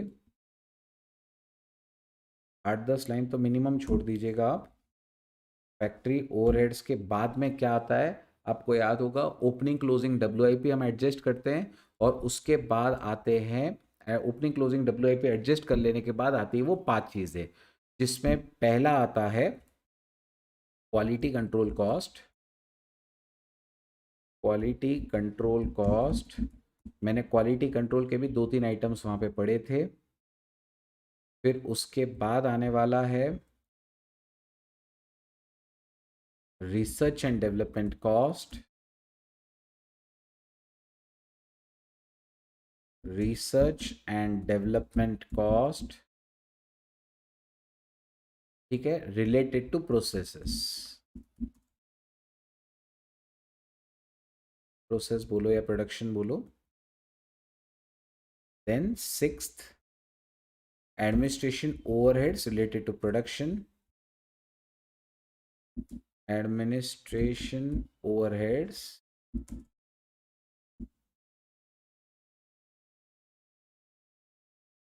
रिलेटेड टू प्रोडक्शन, जो प्रोडक्शन के लिए लगने वाले हैं वो।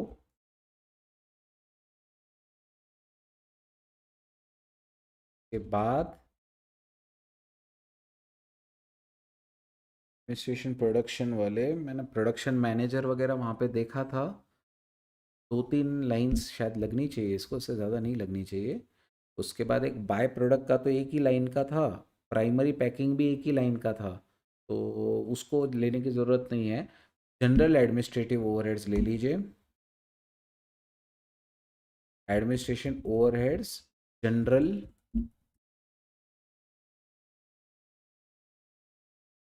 के बाद में काफ़ी स्पेस लगेगा। 8th, selling overheads. Selling overheads,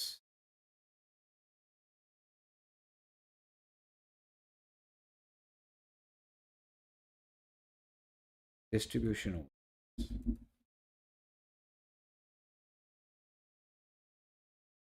finish कर लो।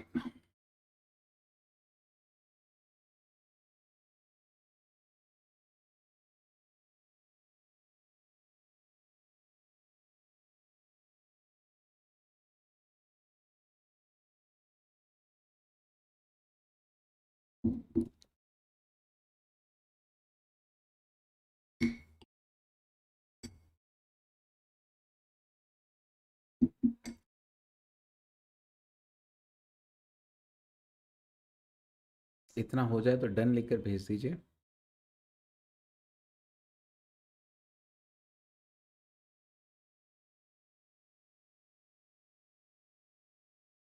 चेक कर लो, मेरा 9 तक हुआ है।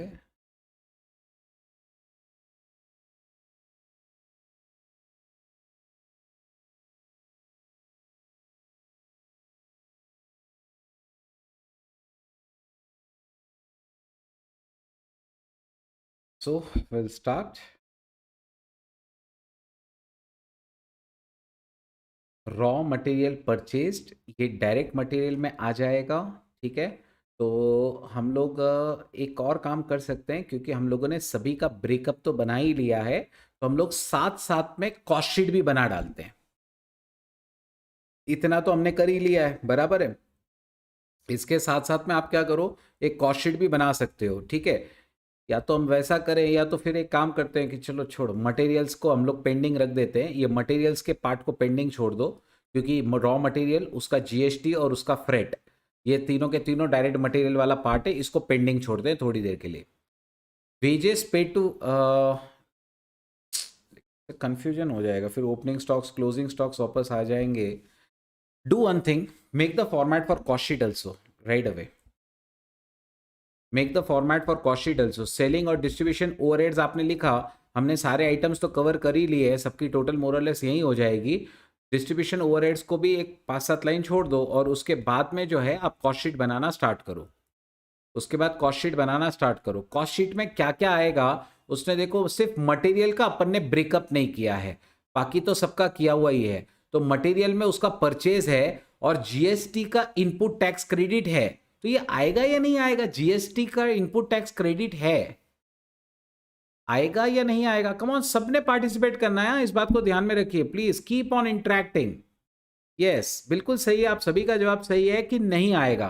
ठीक है, ये नहीं आएगा क्योंकि इसका इनपुट टैक्स क्रेडिट है अपने पास, तो ये तो ऐसे भी बाहर है। तो अपने को मटेरियल का परचेज और फ्रेट लेना है, फिर उसके बाद ओपनिंग क्लोजिंग उनका स्टॉक एडजस्ट करेंगे, फिर फैक्ट्री वर्कर और ये सब बाकी तो, और सबके लिए अपन ने हेड्स बनाए हुए ही है, सबके लिए पीछे टेबल में अपन ने जगह रखी है। तो चलो, देर किस बात की है, कॉस्ट शीट बना लो, सिर्फ रॉ मटेरियल्स परचेज के साथ में एड फ्रेट यहां पे लिख देता हूं, तो मेरा काम हो जाएगा। ठीक है ना, एड फ्रेट लिख देता हूं, एड फ्रेट इनवर्ड्स, बाकी तो और कुछ है नहीं उसमें। ठीक है, फिर ओपनिंग क्लोजिंग हम डब्ल्यू आर एम एडजस्ट करेंगे, तो आर एम कंज्यूम, फिर वेजेस एक्सपेंसेस ये सब अपने को यहाँ पे आ जाएगा, तो काम हो जाएगा। कम ऑन, बनाते जाओ, कॉस्ट शीट बना लो फटाफट। डायरेक्ट मटेरियल कंज्यूम्ड, उसमें raw materials purchased, add freight, add opening WIP less closing WIP, you get R M consumed, you get the R M consumed.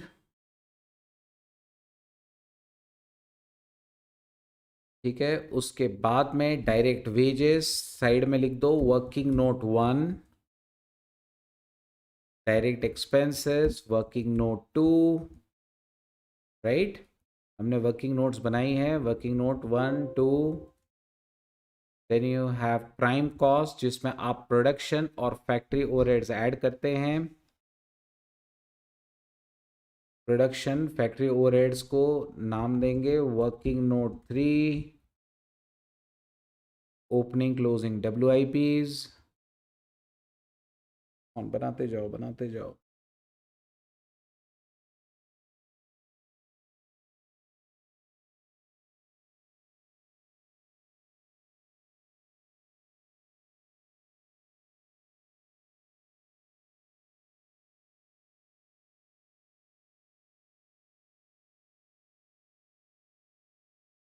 तो कितना हो गया है, उसके बाद opening closing WIP, you gate factory cost. Factory cost के बाद में आती थी 5 चीजें। अभी तक अपन ने जितने क्वेश्चंस किए ना, उसमें हमें किसी की भी जरूरत नहीं पड़ी थी, उसमें हमें किसी की जरूरत नहीं पड़ी थी। ठीक है, लेकिन अब तो अपने को सबकी जरूरत पड़ने वाली है, बराबर है, अब हमें सबकी जरूरत पड़ने वाली है। तो अब मैं एक एक करके यहाँ पे लिखते जाता हूँ। सबसे पहले add quality control cost, quality control cost जिसका हमने वर्किंग नोट बनाया चौथा ना, वर्किंग नोट चौथा ही है ना क्वालिटी का। उसके बाद रिसर्च एंड डेवलपमेंट। ठीक है, हमारे क्वेश्चन में तो पढ़ा था मैंने, yes, for improvement in production process, तो वो वैसे ही नाम भी आप वैसे ही दो, एड रिसर्च एंड डेवलपमेंट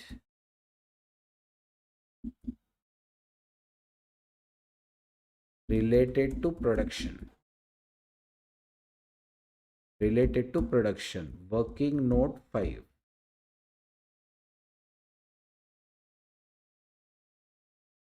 उसके बाद administration overheads related to production, इसको नाम देना है working note number 6।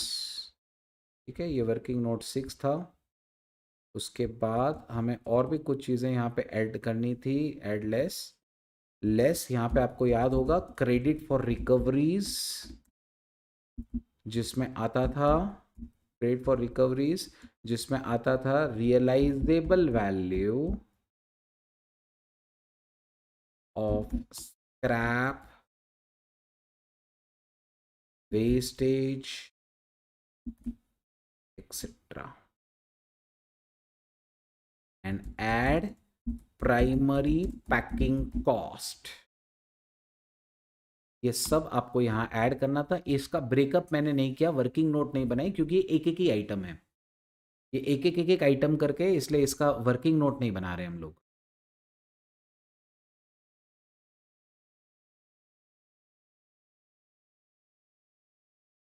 Add opening F G less closing F G,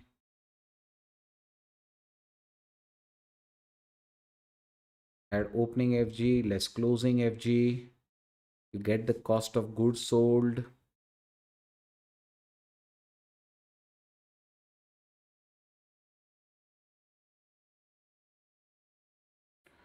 के बाद जो जनरल एडमिनिस्ट्रेटिव एक्सपेंसेस है वो, जिसका वर्किंग नोट लेना है 7।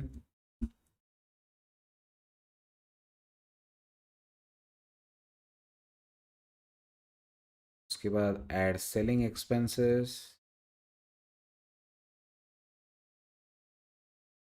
ऐड सेकेंडरी पैकिंग, वैसे उसको डिस्ट्रीब्यूशन में भी ले सकते हैं।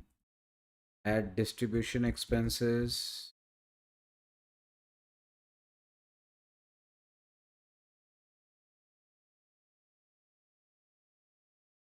ऐड नहीं होगा ना। आप जब जैसे स्क्रैप बेचते तो पैसा अपने को मिलता है, नॉर्मली खर्चे अपन करते तो अपना पैसा जाते रहता है, तो कॉस्ट बढ़ती जाती है। अपन स्क्रैप बेचेंगे तो अपने को पैसा मिलेगा, like that.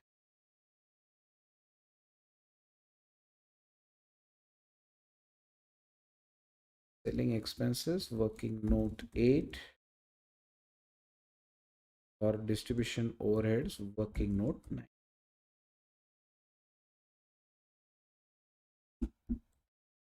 So you finally get the cost of sales.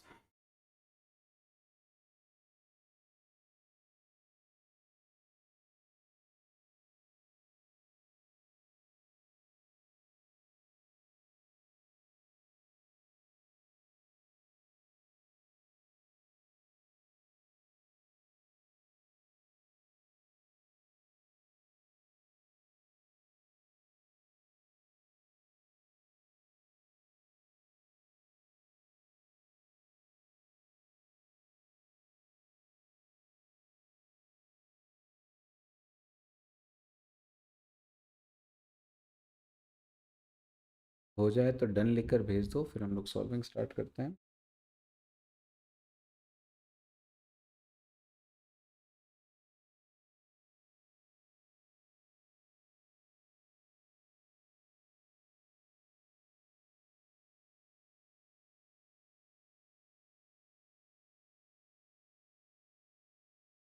Done.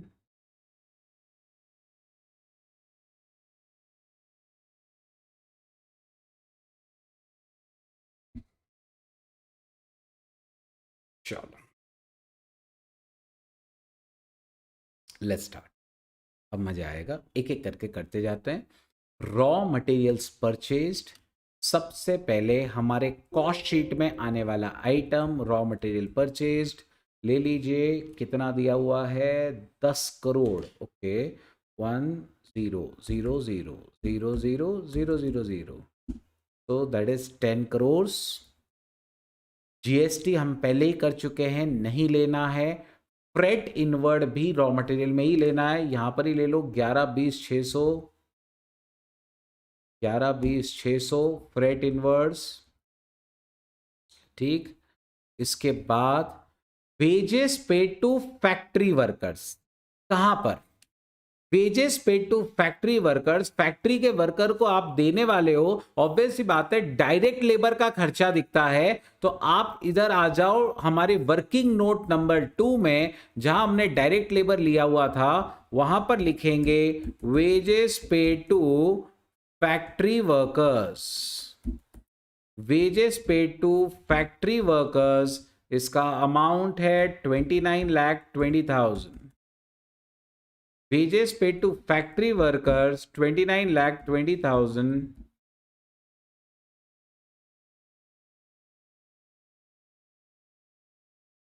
Next, contribution made towards employees provident fund and ESIS. Okay, कहां पर आएगा? अगेन डायरेक्ट लेबर का खर्चा है, बराबर है, आप एम्प्लॉयज के प्रोविडेंट फंड और ESIS में कंट्रीब्यूट कर रहे हो। अच्छा, मैं ये अज्यूम कर रहा हूं कि ये है ना फैक्ट्री के रेलेवेंट है, ठीक है। अगर ये ऑफिस स्टाफ के रेलेवेंट होगा तो ऑब्वियस बात है एडमिनिस्ट्रेशन ओवरहेड में जाना चाहिए, लेकिन मैं ये अज्यूम कर रहा हूं कि ये मेरे फैक्ट्री के इसका है, क्योंकि फैक्ट्री वर्कर के ही नीचे दिया हुआ है इसीलिए, ठीक है। सो इसलिए मैं उसे वहीं पे अज्यूम कर रहा हूं। Contribution made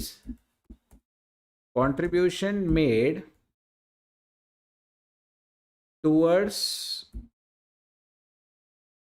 PF and ESIS, that is 3,60,000. Next, production bonus may paid to factory workers, production bonus paid to factory workers. तो फैक्ट्री वर्कर को याद होगा आपको डायरेक्ट लेबर के खर्चे में क्या क्या आता था, उनकी वेजेस, उनकी सैलरीज, उनके पीएफ, उनके बोनस एक्स ग्रेशिया, याद है वो words, bonus x gratia, allowances, incentives, सब कुछ फैक्ट्री वर्कर को जो मिलता है वो डायरेक्ट लेबर की कॉस्ट में ही जाता है, तो उसे भी आप यहीं पे ऐड करेंगे। Production bonus paid to factory workers, the amount is 2,90,000। तो ये हमारे 3 आइटम्स अभी तक हो गए, ठीक है। Wages to factory workers, contributions towards PF ESIS, production bonus to factory workers, ये तीनों उसमें चला गया। यस, पूछिए।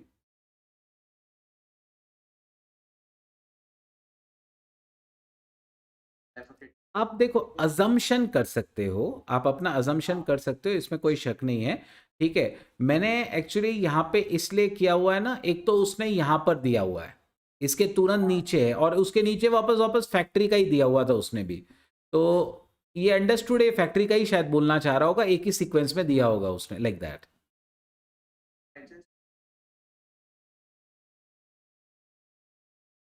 आपको बस अजम्पशन लिखना चाहिए, इतना ध्यान रख लीजिएगा, तो आपको मार्क्स मिल जाएगा। अच्छा, मैं आपको एक चीज बताता हूँ, आपने क्वेरी पूछा है, आपका क्वेरी अच्छा है। कई बार ऐसे क्वेश्चंस आते हैं कि जहां पर है ना मल्टीपल अप्रोचेस पॉसिबल है, तो स्टूडेंट्स को हमेशा ये डर होता है क्या ICAI अगर दूसरी अप्रोच करेगा तो हमको मार्क्स मिलेगा क्या। मैं आपको रियल केस बताता हूँ कि जब मतलब एग्जामिनर के पास जो आंसर शीट आती है ना, उसमें कैसा होता है, एग्जामिनर्स के पास जो आंसर शीट आती है जिसमें चेक करना होता है उनको, मतलब जो ICAI का सजेस्टेड मटेरियल होता है उसमें कैसा आता है मालूम है उनको दिया हुआ होता है एक सॉल्यूशन, ठीक है। नीचे एक और लिखा हुआ क्लियर वहां पे मेंशन्ड होता है, जो एग्जामिनर के पास आंसर शीट आती है उसमें, कि this question can also be solved by assuming this alternate approach. If the alternate view is assumed, the final answer will be like this. तो मतलब उनके पास अल्टरनेटिव आंसर्स होते हैं, जो चेकर्स होते हैं ना, उनके भी पास ICAI अल्टरनेटिव आंसर्स भेजती है कि या तो ये किया होगा बच्चे ने, या तो ये किया होगा, ठीक है। तो दोनों का सॉल्यूशन उनके पास होता है और वो दोनों के इसे चेक कर सकते हैं। सो हमेशा जब भी ऐसे सब्जेक्टिव क्वेश्चंस होते हैं ना, एग्जामिनर्स के पास दोनों भी आंसर्स आते हैं। So you should never be afraid, आपका जो अजम्पशन है आप डेफिनेटली उसको करके सॉल्व कर सकते हो। मैंने देखा है, हाँ एक्चुअली देखा है, इसलिए बता रहा हूं आपको। रॉयल्टी पेड फॉर प्रोडक्शन, उसके बाद में amount paid for power and fuel, like that. तो ये royalty paid for production, obvious सी बात है, प्रोडक्शन की रॉयल्टी कहाँ जाएगी, direct expense, right. Yes, direct expense में जाएगा। Amount paid for power and fuel भी वही जाएगा, तो अपन एक एक करके कर लेते हैं। यहाँ पे royalty paid for production, royalty paid for production, उसके बाद है amount paid for power and fuel, amount paid for power and fuel, amounts लिख लो 172,600 और पावर एंड फ्यूल में 4,62,000। कम ऑन, इतना फटाफट फिनिश कर लीजिए।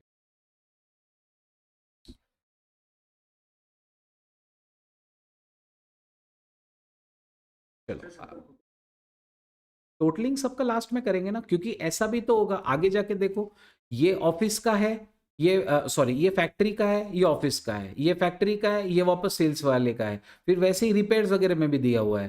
तो आप पहले से टोटल नहीं कर सकते, क्योंकि बहुत सारे आइटम आगे मिक्सअप होने वाले हैं। ये तो क्या है, शुरुआत के 3-4 आइटम वो एक के बाद एक के बाद एक दिए, लेकिन आगे बहुत कंफ्यूजन है फिर। तो हमारा यहां तक हो गया है, लेट्स मूव अहेड।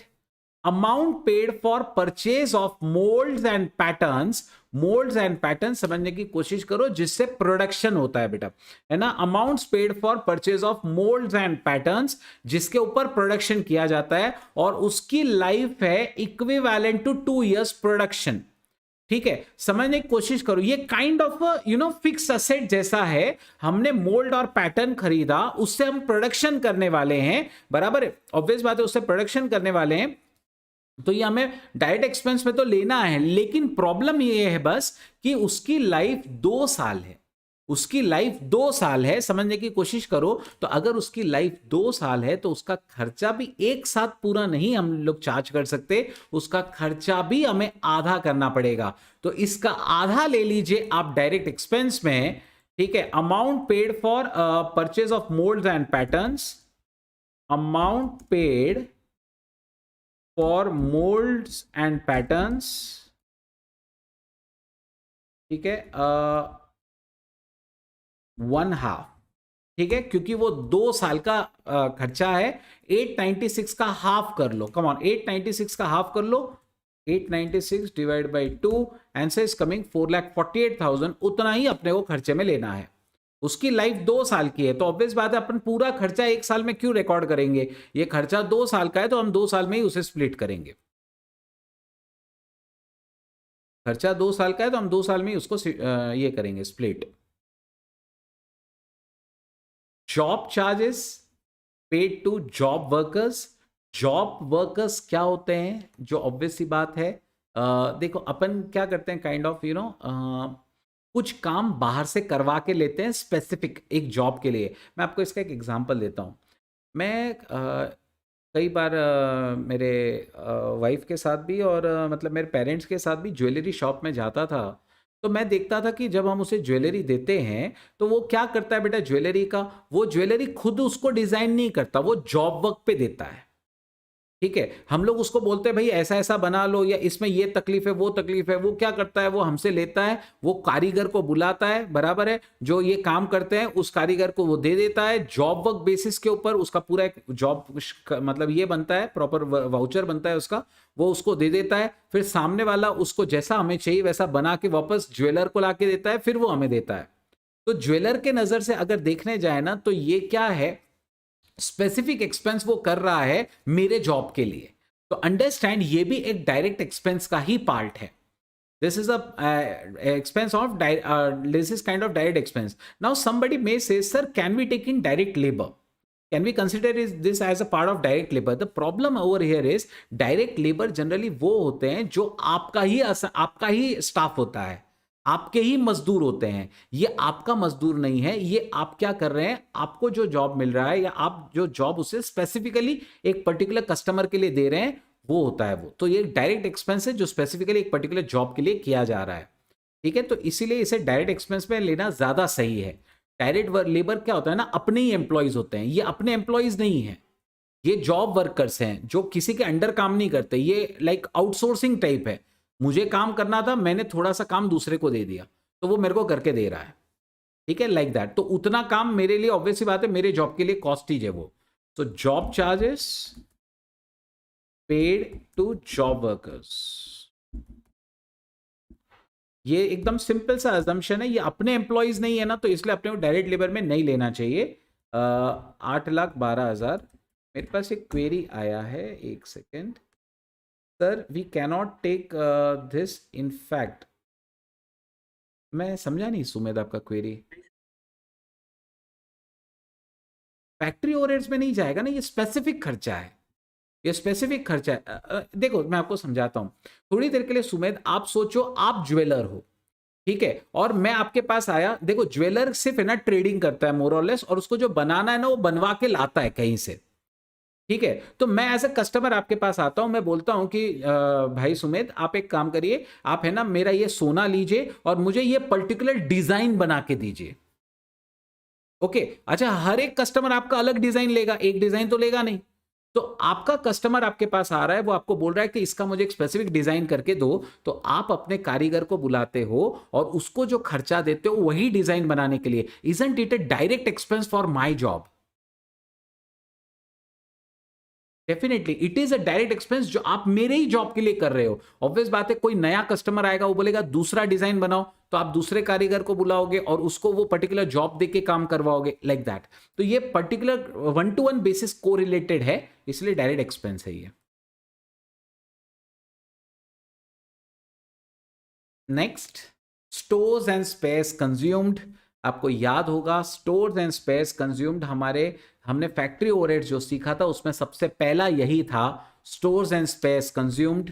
तो इसे फैक्ट्री ओवरहेड्स में डाल दीजिए, स्टोर्स एंड स्पेस कंज्यूम्ड 1,12,000।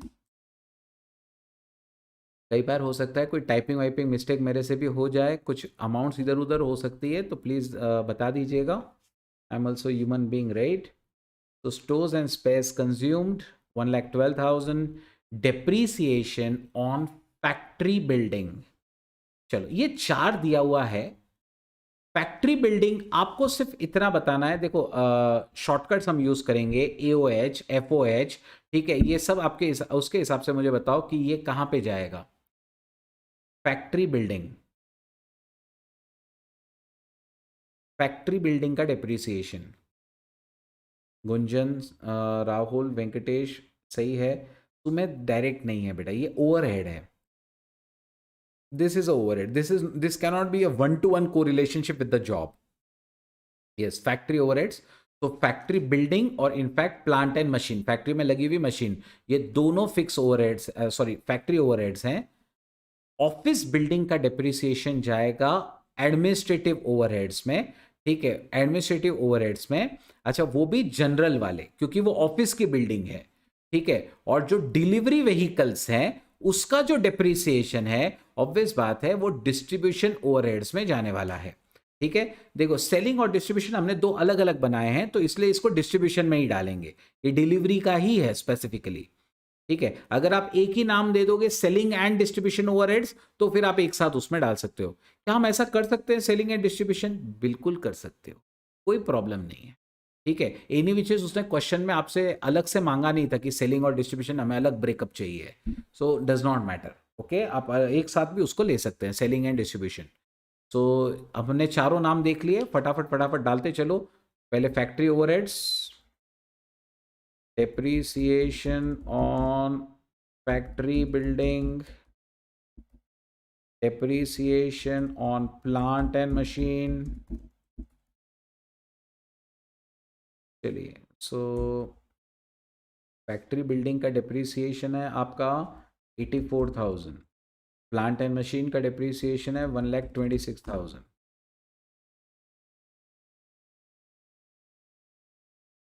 इतना नोट करो, फैक्ट्री बिल्डिंग हो गया, प्लांट एंड मशीन हो गया। अब administrative overheads related to production या रिलेटेड टू जनरल, जनरल आएगा क्योंकि ये ऑफिस की बिल्डिंग है। तो depreciation on office building,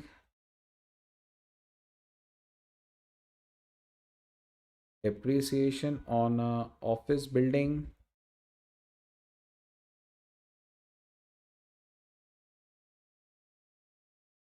this will be 56,000. Depreciation on office building 56,000 और delivery vehicles पे 86,000. Depreciation office building we have taken 56,000. Then we'll be doing depreciation on delivery vehicles. Distribution में डाल दीजिए इसे.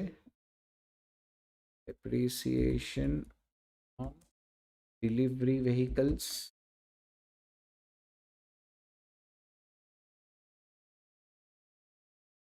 $86,000.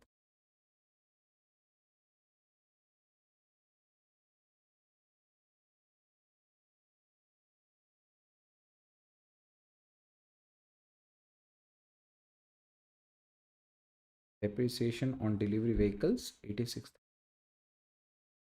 Office building पे था 50. Salary paid to supervisors. Now salary paid to supervisors how much is 1,26,000. कहाँ आएगा? सोच समझ के आंसर करिएगा. सैलरी पेड टू सुपरवाइजर कहाँ आएगा? You are having lot of options. AOH, FOH, SOH, ठीक है, DOH. Think over it. कहाँ पर जाएगा सैलरी पेड टू सुपरवाइजर? मैं तो आपका जवाब सही है. नहीं वेंकटेश, नहीं राहुल, गुंजन, जय, आप लोगों के जवाब सही है. सुपरवाइजर होता कहाँ है बेटा? जब प्रोडक्शन जो ये होता है ना फ्लोर, सुपरवाइजर कहाँ रहता है आपको समझाता हूँ. जहाँ पे एक्चुअल प्रोडक्शन चलता है ना फैक्ट्री के अंदर में, तो फैक्ट्री के अंदर एम्प्लॉयज काम करते रहते हैं, लेबर, तो उनके ऊपर चेक रखने के लिए सुपरवाइजर्स होते हैं.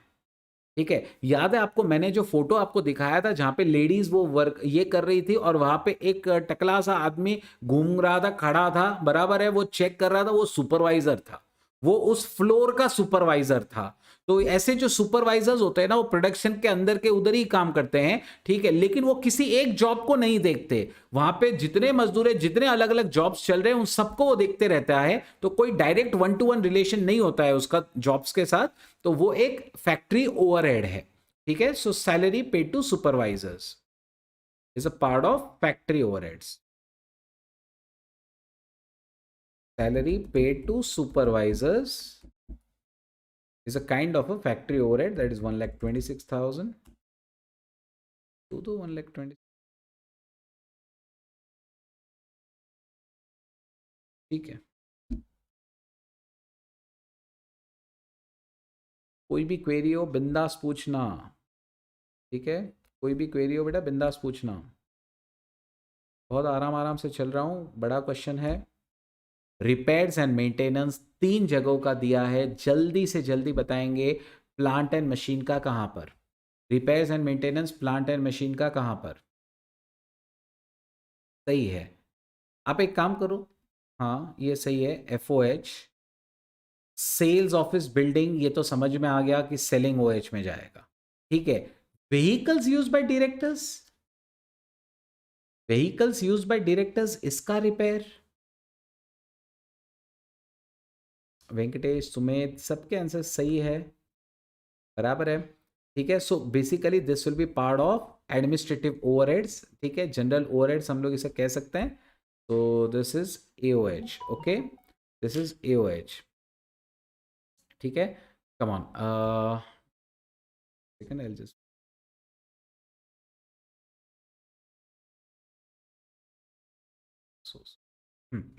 तो SOH, FOH, SOH, AOH, come on, go for it. आप लिखते चलिए. ठीक है, repairs for plant, come on, repairs for plant, factory overhead, repairs on plant. थोड़ा शॉर्टकट में लिखोगे चलता है हाँ भाई. एग्जाम में 48,000, ये बात ध्यान में रखना. एग्जाम में शॉर्टकट्स थोड़े बहुत चलते हैं. ठीक है, आप ओवरहेड्स की जगह OH भी लिखो ना, सब चलता है. एग्जामिनर को आपके फाइनल आंसर से मतलब होता है. सेल्स ऑफिस बिल्डिंग और व्हीकल्स यूज बाय डायरेक्टर. सो पहले तो एडमिनिस्ट्रेशन ओवरहेड में लिख लेता हूँ. Repairs two vehicles used by directors,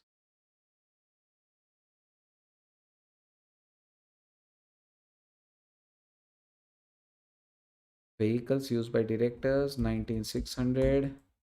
administrative overhead में मैंने डाल दिया, और सेलिंग ओवरहेड में क्या डालना है? Sales office building, repairs to sales office building, that is 18,000,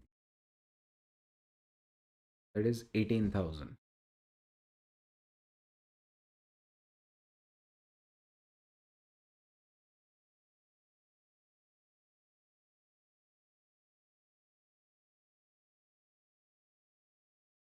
come on. Insurance, फिर से प्लांट एंड मशीन का, फैक्ट्री बिल्डिंग का, stock of raw materials and WIP का. ओहो, insurance premium, plant and machine का, फैक्ट्री बिल्डिंग का, stock of raw materials and WIP. Insurance premium है तो डायरेक्ट तो है नहीं, बराबर है, या तो FOH है, या AOH है, या SOH है, या DOH है. तो आप एक काम करो, आप 3 मुझे नाम भेज दो. जैसे अगर आपको लगता है कि ये फैक्ट्री का है तो F, ये एडमिनिस्ट्रेशन का है तो A, ये अगर सेल्स का है तो S. ऐसे सिर्फ आप फर्स्ट वाले नाम मुझे लिखकर भेज दीजिए. कम ऑन, तीनों के 3 नाम एक साथ आप मेरे को भेज दो. ये तीनों कौन कौन से हैं? सही है वेंकटेश, सही है सुमेध. नहीं गुंजन, लास्ट वाला रॉन्ग हो गया, लास्ट वाला रॉन्ग हो गया. Come on everyone try. Rahul, last वाला रॉन्ग है बेटा, लास्ट वाला रॉन्ग है. ये तीनों FFF है, तीनों FFF है. प्लांट एंड मशीन फैक्ट्री का पार्ट, बराबर है. उसके बाद में तुम्हारा फैक्ट्री बिल्डिंग फैक्ट्री का part, stock of raw materials and WIP का भी अपने पास आने के बाद का इंश्योरेंस है. प्रोक्योरमेंट तक रहता तो बात अलग होती, लेकिन ये हमारे पास आने के बाद का होगा, ये भी फैक्ट्री का ही है. तो ये तीनों भी फैक्ट्री में डाल दो फटाफट.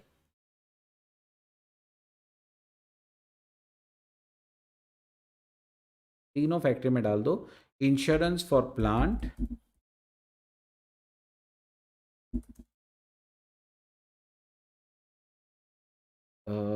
Factory building,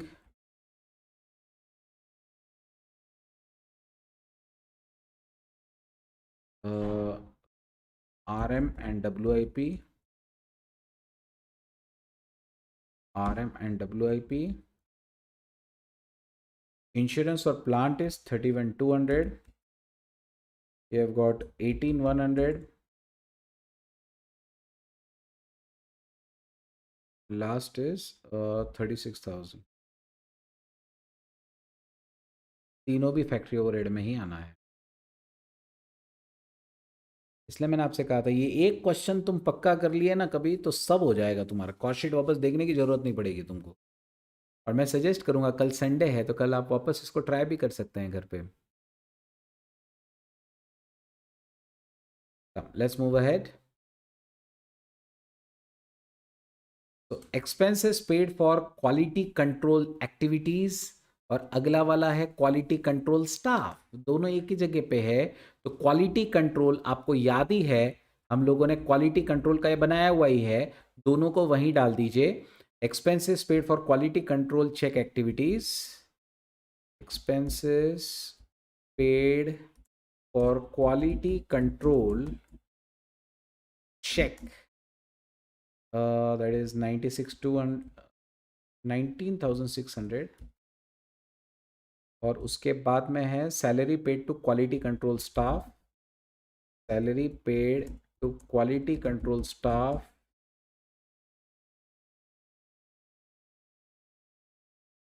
that is 96,200. 96,200 हो सकता है. देखिए कंप्यूटर पे टाइप करते करते कई बार ध्यान इधर उधर होता है तो टाइपिंग मिस्टेक्स हो सकती है, तो कुछ अगर आपको गलती दिखे तो बता देना, है ना. 19,600, 96,200. Research and development cost paid for improvement in production process. तो रिसर्च एंड डेवलपमेंट दिया हुआ ही आपको, सीधा सीधा 18,200 हम लोग यहां लिख सकते हैं. Research and development for improvement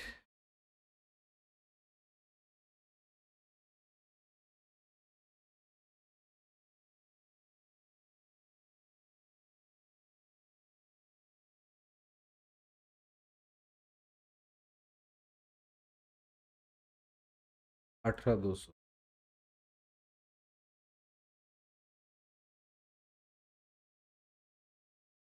यहां तक हमारा हो गया। Next, expenses paid for pollution control engineering and maintenance. ये मस्त है, ये वाला आप बताओ। चलो ये अगर आ जाएगा ना मजा आ जाएगा। बोलो ये कहां? Expenses paid for product pollution control and engineering and maintenance. मेरे पास एक जवाब अभी तक आया है।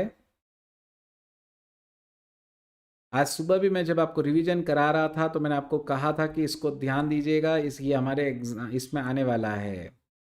दो जवाब मेरे पास आए हैं, तीन जवाब अभी तक आ गए हैं। फाइनली पांच जवाब हो गए जिसमें से दो सही है अभी। तो राहुल और वेंकटेश आप लोगों के जवाब सही है बेटा। The correct answer is factory overheads. ये फैक्ट्री ओवरहेड्स में ही था अगर आपको याद होगा।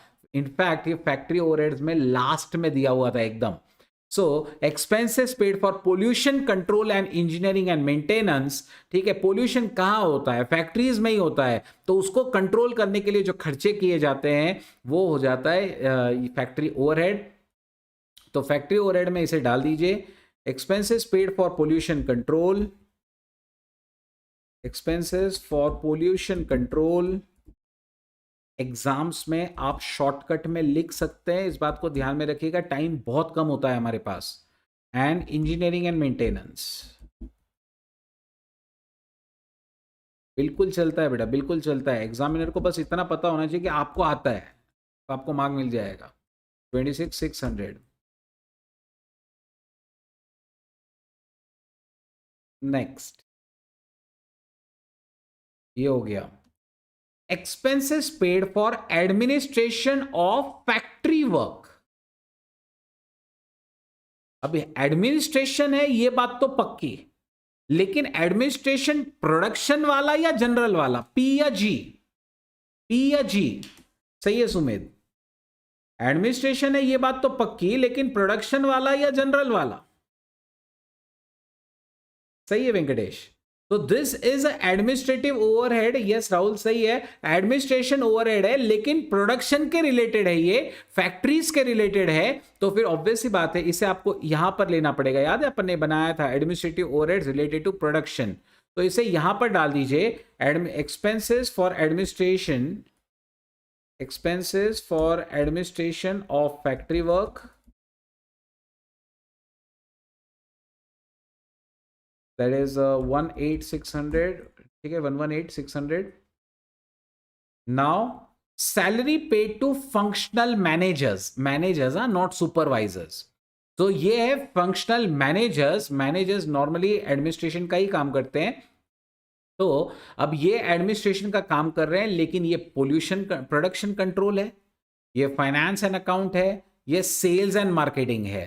तो ऑब्वियस बात है तीनों के तीन अलग अलग आपको दिए हुए हैं, आप उन्हें रिस्पेक्टिव जगह पे लेते जाएंगे। फंक्शनल मैनेजर जो प्रोडक्शन कंट्रोल का काम करता है, तो ये आ जाएगा administration overhead related to production. तो salary paid to functional manager या to production manager, to production manager, that is 9,60,000। ये एडमिनिस्ट्रेशन खर्चा है रिलेटेड टू प्रोडक्शन। जो अकाउंट संभाल रहा है उसके मैनेजर को जो सैलरी जाएगी वो तो जनरल ओवरहेड में जाएगी। Salary paid to accounts manager, to finance and accounts manager.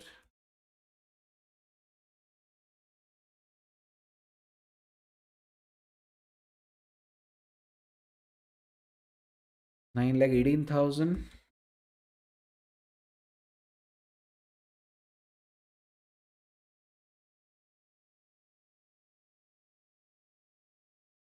Next और लास्ट है सेल्स एंड मार्केटिंग, तो सेल्स वाले में डाल दो इसको।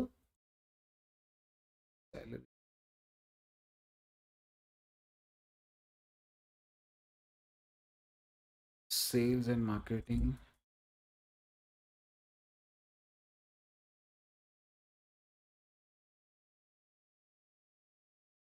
दस लाख 12,000 सेल्स ओवरहेड में डाल दिया इसको, 10,12,000। नेक्स्ट उसने कहा salary paid to general manager, तो जनरल मैनेजर है तो जनरल में ही जाने वाला है, salary paid to general manager,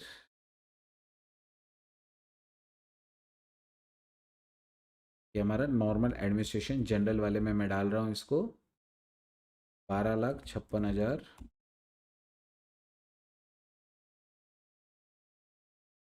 cost primary packing और सेकेंडरी पैकिंग, तो अपन ने ऑलरेडी उसके ये बनाए हुए ही है।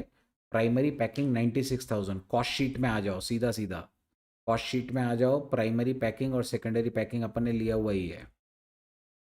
प्राइमरी पैकिंग कॉस्ट शीट के अंदर 96,000 और सेकेंडरी पैकिंग कॉस्ट शीट में ही अपन ने नीचे लिया हुआ है, कॉस्ट ऑफ गुड्स सोल्ड के आगे वो हम लोग ले रहे हैं 1,12,000।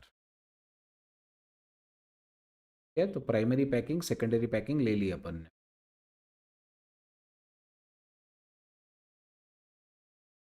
Wages of employees engaged in distribution of goods, ये कहां पे आएगा? वेजेस फॉर एम्प्लॉइज जो प्रोडक्शन नहीं कर रहे हैं, they are engaged in the distribution of goods. So उसके नाम से ही समझ में आ रहा है, बिल्कुल सही है सुमेध, गुंजन, राहुल सही है, दिस इज डीओएच, वेंकटेश सही है, दिस इज डिस्ट्रीब्यूशन ओवरहेड। तो डिस्ट्रीब्यूशन वाले में आ जाओ, डिस्ट्रीब्यूशन ओवरहेड्स में आ जाओ और उसमें ये ऐड कर लो wages of employees engaged in distribution, wages of employees engaged in distribution of goods. So that is 7,20,000.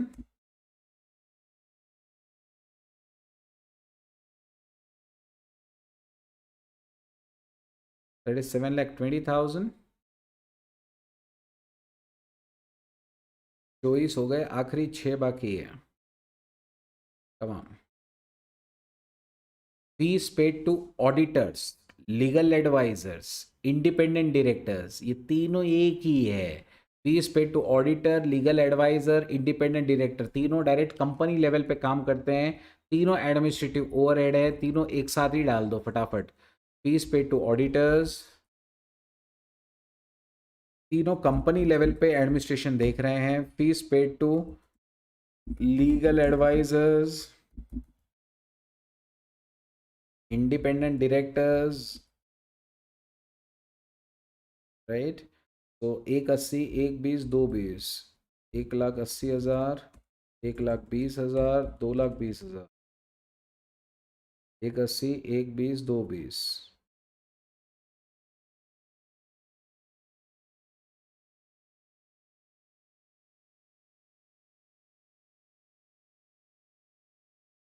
Done.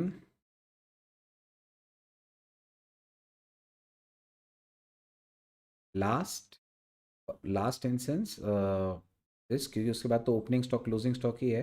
Performance bonus paid to sales staff, sales staff तो अंडरस्टूड है, वो तो सेल्स वाला खर्चा है। Production bonus for sales staff, production नहीं, so sorry, performance bonus.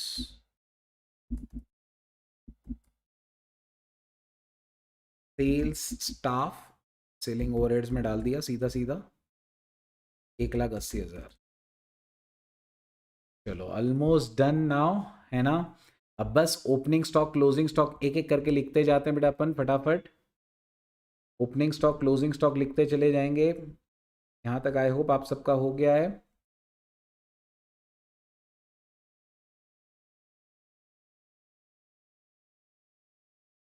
चलो अभी अपन ने कॉस्ट शीट में आ जाओ। कॉस्ट शीट में R am opening, are M closing, come on, R am opening, are M closing, 18 lakh और 9,60,000। ओपनिंग ऐड में लिखते हैं, क्लोजिंग लेस में लिखते हैं। 18 lakh add, 9,60,000 less. Add less में गलती मत करना, opening add, closing less, cost sheet में डायरेक्ट लिखते जा रहे हैं। Opening stock of R M, closing stock of R M. WIP 9,20,870, WIP 920,870 prime cost के नीचे। नेक्स्ट 11 लाख और 18 लाख FG, 11 लाख 18 लाख FG, 11 लाख और 18 lakh negative. Opening stock, closing stock FG।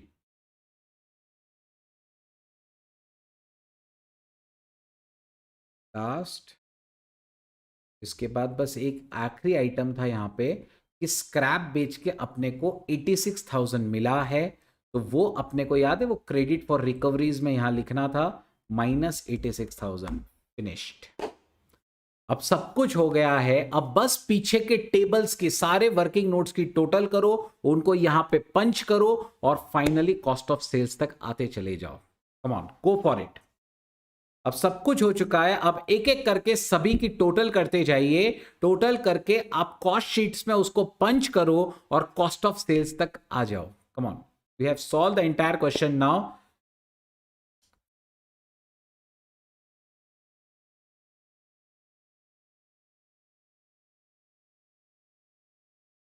Go for it, एक एक करके टोटल करते जाने का।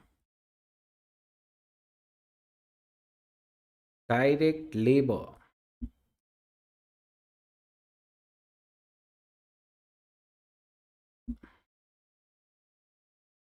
मैं भी साथ साथ में कर रहा हूँ, ठीक है, आप लोग अपना करते रहिए, बाद में चेक करती रहिए, चेक कर लीजिएगा। अब आपको स्क्रीन नहीं देखना है, आप सिर्फ अपने बुक में सॉल्व करो।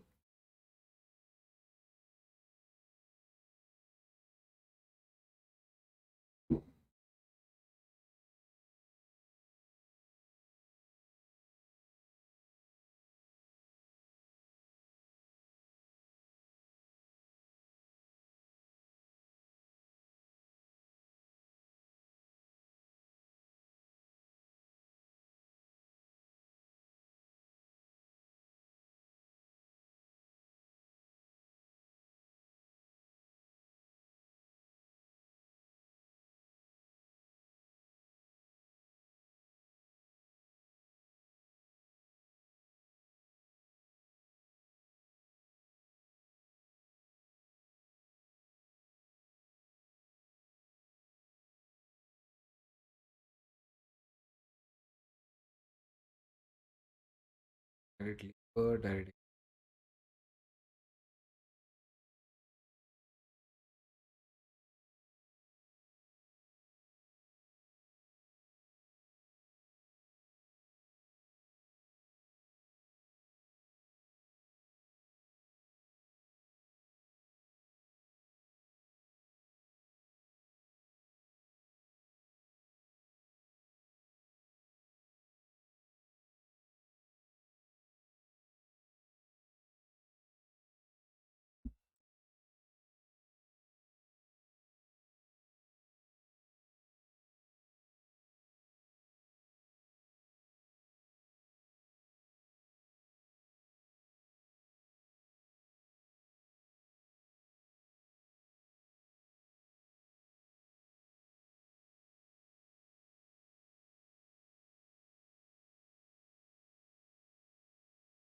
एंड कॉस्ट करने का जो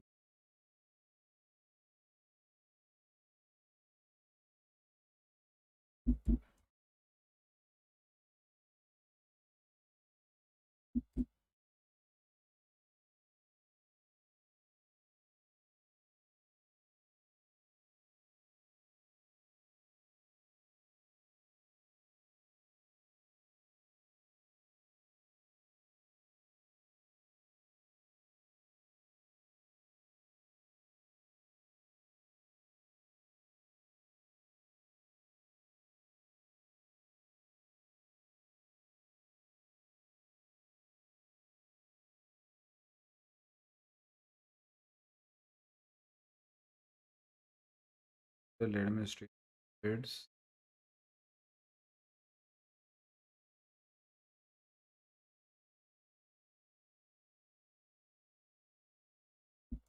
Selling overheads.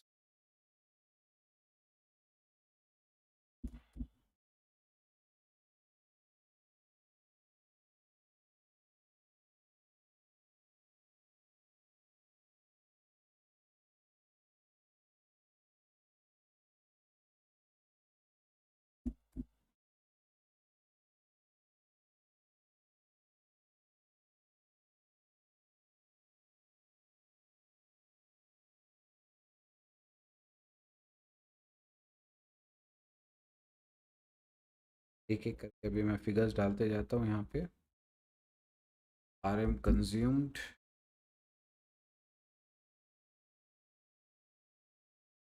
merit wages as per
आप लोगों का cost of sales.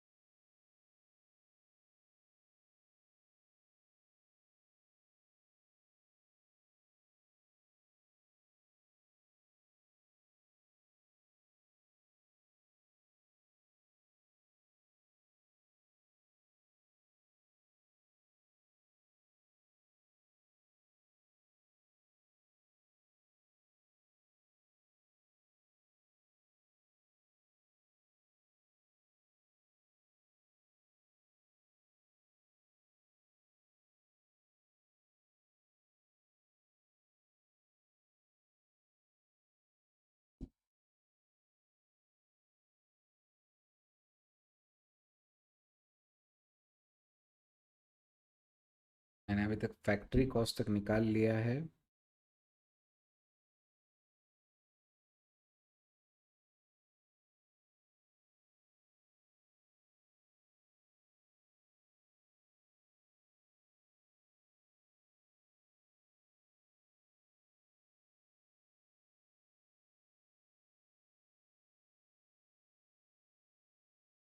तो अमाउंट्स भी बड़े बड़े हैं तो आपको कैलकुलेटर पे भी लेने को उसमें काफ़ी टाइम लगता होगा.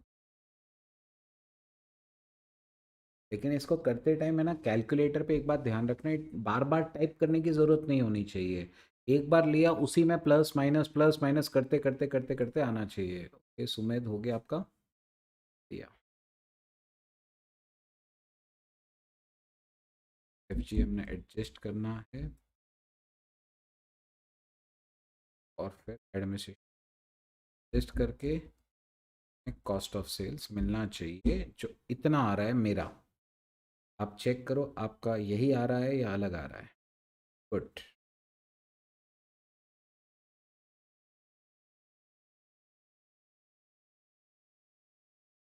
113,503,300 कॉस्ट ऑफ.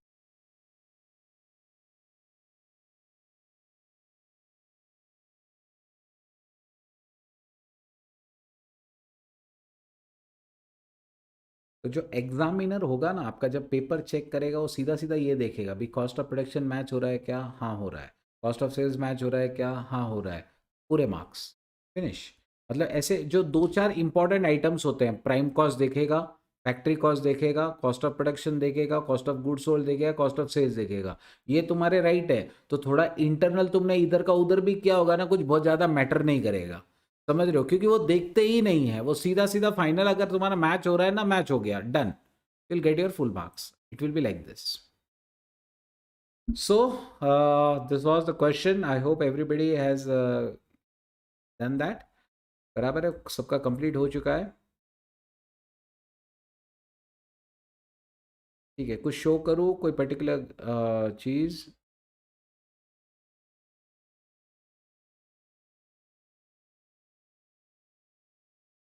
मज़ा आया सुमेध? बढ़िया है, सही है। बस एक ऐसा बड़ा क्वेश्चन कर लो ना, और आता है आपको, सब कुछ आता है, एक दो चीज़ नहीं अपन ने सीखी, बाकी तो सब कुछ आता ही है। तो हम लोगों ने एक बड़ा क्वेश्चन कर लिया है यहाँ पे, है ना। आप कह सकते हो कि ये हमारा पूरा टॉपिक हो चुका है अच्छे से। ठीक है, हम और भी क्वेश्चंस करेंगे, ऐसी बात नहीं है, ये एक आखिरी नहीं था, इसके अलावा भी बेटा हम लोग और क्वेश्चंस करने वाले हैं अभी तक कॉस्ट शीट के, लेकिन ये एक बहुत प्यारा क्वेश्चन था। ठीक है, सो हमारे अभी के लेक्चर के लिए बस इतना ही है ना। बाकी का जो है हम हमारे नेक्स्ट लेक्चर में, that is on Monday, will be continuing ahead. Okay, हम लोग आगे कुछ और थ्योरी प्रैक्टिकल अगेन बैलेंस करते करते चलेंगे, है ना। और उसके बाद में आपको सिलेबस का पूरा ओवरव्यू दूंगा। याद है मेरे फर्स्ट लेक्चर में मैंने आपसे कहा था कि मैं सिलेबस के बारे में आपको थोड़ा बेसिक आपका हो जाने के बाद में बताऊंगा कि एग्जैक्टली आपको क्या क्या है सिलेबस में। तो हम हमारा सिलेबस डिस्कस करेंगे, वेटेज कंटेंट डिस्कस करेंगे, ये सब हमारे नेक्स्ट लेक्चर्स में होने वाला है। ठीक है, so thank you so much for joining me, I will see you on Monday. Till then take care, bye bye.